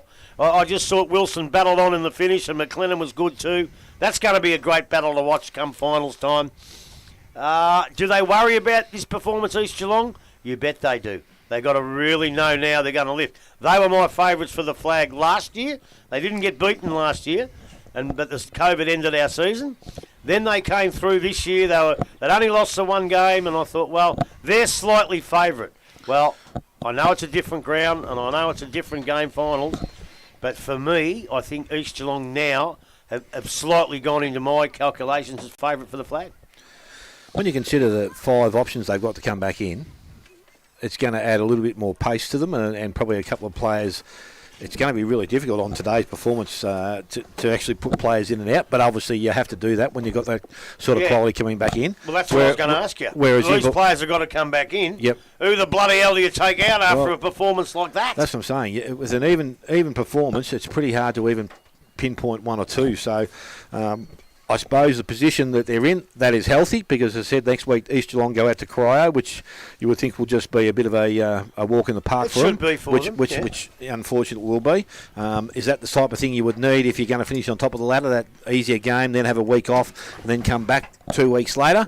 Again, some clubs can do it, and I reckon that the bloke in charge here will make sure that they get themselves pretty well prepared to cover off that at any stage. But on the other hand, you've got Inverleigh. We can only probably name a couple of players that can come back into that side, and one being very important, Jack Filet. And you just don't know whether he's going to get back for that first final. If they need to have him in, the extra week would have been handy for them. And again, now that's in question, because it's going to really shake things up. And they've got Thompson next week, which you would expect them to win. Thompson being depleted with numbers as well to an extent, and really nothing to play for. So it's an interesting stage. It is. And like you came here today, obviously with Rob Cameron in your ear telling you that these were the 2 best sides and we're going to have a cracker of a game. Did it leave you a little bit disappointed? Well, it seems like both times I've come here it's become a bit of a close game with 2 people who are, well, 2 sides which are close on the ladder, and both times it's sort of been a blowout affair. It is a little disappointing. I expected a closer game between these two, and just in the second and third quarter, East Geelong just blew them away in points and just stifled any attacking attempts they had down their end of the field. Well, I think we should go to our votes. Yes, we will do that. We'll go on. I told you who I was giving my one vote to, and that was East Geelong defence. I can do that. It's not going to affect the top two players. All right, so one vote to the East Geelong defence. Yep, and 2 votes to Billy Andrew, and I go 3 votes to Thomas Cordner-Mars. Right. Well, not only because of his 5 goals, but just his general play all over the ground. He's a good user of the ball, and he's one bloke that never wastes a kick. So if he had 25 possessions, he would have used every one of them. Okay. Well, I went 1 vote to Thomas Cordner-Mars for the exact same reason you just said. I gave 2 votes to Ryan Rich, who was just absolutely sensational. And for me, the player that won him the game when it was close, Billy Andrew, and his kicking ability today was out of this world. I gave 3 to Billy. Billy Andrew. Billy Andrew. Yep. Billy from Baruga. Rob, who did he give his votes to, mate? He gave 1 vote to Cordner-Mars. Yep. 2 votes to Rich. Yep. And 3 votes for Andrew. Righto, so Andrew is our clear winner then, Grub, by 8 votes. And as I said, a very good deserving of that award. And as I said, there's probably a lot of East Geelong players that we could have got in there as well. But that was probably one of the better performances I've seen team-wise for the whole season. And they've beaten Inverleigh twice now at their own ground at home, and now back here at East Geelong. So it does hold them in pretty good stead in 2 weeks' time when we go to play some finals football. Well, I know conditions play a big part in it, but you know, how do East Geelong go out and beat Inverleigh like that and get beat by Belpost Hill a couple of weeks ago? Do you put it down straight out to conditions and not much more? Oh, conditions. You can look at just maybe the approach to the game. Maybe they weren't totally switched on against Belpost Hill, and Belpost Hill don't need much or any excuse when they go out to play a game of football. But having said that, Belpost Hill the last 2 or 3 times they played East Geelong have beaten them every time. So it might be a match-up thing, but on today's performance, that was clearly one of the better ones I've seen for most of the year, I would think. No doubt. No doubt. Next week's games, Grub, do you want to run through them, or do you just make a decision where we're going? Because, as we said, it's Thompson play Inverleigh at Thompson. At Thompson, yes. Right. So that's one of the games we've got. North Geelong have Bannockburn. Right. Belpost Hill have the Giants, which would be a pretty good game of football. Werribee Centrals and Winch, well, we probably won't be going up the highway there. Right. Corio and East Geelong, I don't think we'll be going there. And the Belmont Lions play Anarchy at the Belmont Lions. I think we're going up to Windy Hill. We're going back to Windy Hill? I think so. All right, so that's pretty well done and dusted. Next week's 94.7 match of the day will be Belpost Hill versus Geelong West at Belpost Hill. And let's hope we get a condition similar to today and not blowing a gale. Well, it very well might be up there, but it could be a dead rubber too, of course, on how they went today. I think West. What is the ladder? Have you got the ladder there? Oh, I haven't got a current record here, but I would think now, does East Geelong swap with Inverleigh? Oh, yes, East Geelong will go top. All right, so they'll go top. Bannockburn won again, so they will stay there, and they've got North Geelong last game, so you wouldn't think they're going to drop. And 4th and 5th are obviously Geelong West play each and other, Belpost so it doesn't Hill. matter. Not really, with Thompson losing again today, they can't change. No, they were gone anyway. Yes, They were 2 games and percentage so that's out. right. So it's the top 3 will probably stay the way they are now, with East Geelong on top, Inverleigh second, Bannockburn third. So Bannockburn, Inverleigh first week of the finals up, and then and Belpost Hill and Geelong West play each other next week, and we'll front up the following week. And we'll follow up the following week. So it will be a dead rubber. Yep. Okay. So, but that's all right. We give the commentators a chance to see the same 2 sides 2 weeks in a row. We should know what we're doing then. Yeah, and if that other idiot nicks off again and leaves me in the lurch, I might have half a chance. Anyway, that's probably all of us from here this afternoon. As we said, winners this afternoon: Bannockburn over Thompson, Belpost Hill over Corio, Winchelsea over North Geelong, Geelong West over Belmont Lions, and Werribee over Anarchy. And today, East Geelong ran out comfortable winners, 15-7. They beat Inverleigh 6-9. To everyone out there this afternoon, hope you enjoyed the call. Look forward to having you back next week, and hope you have had a lovely week in between. You listen to 94.7 The Pulse, the home of local football.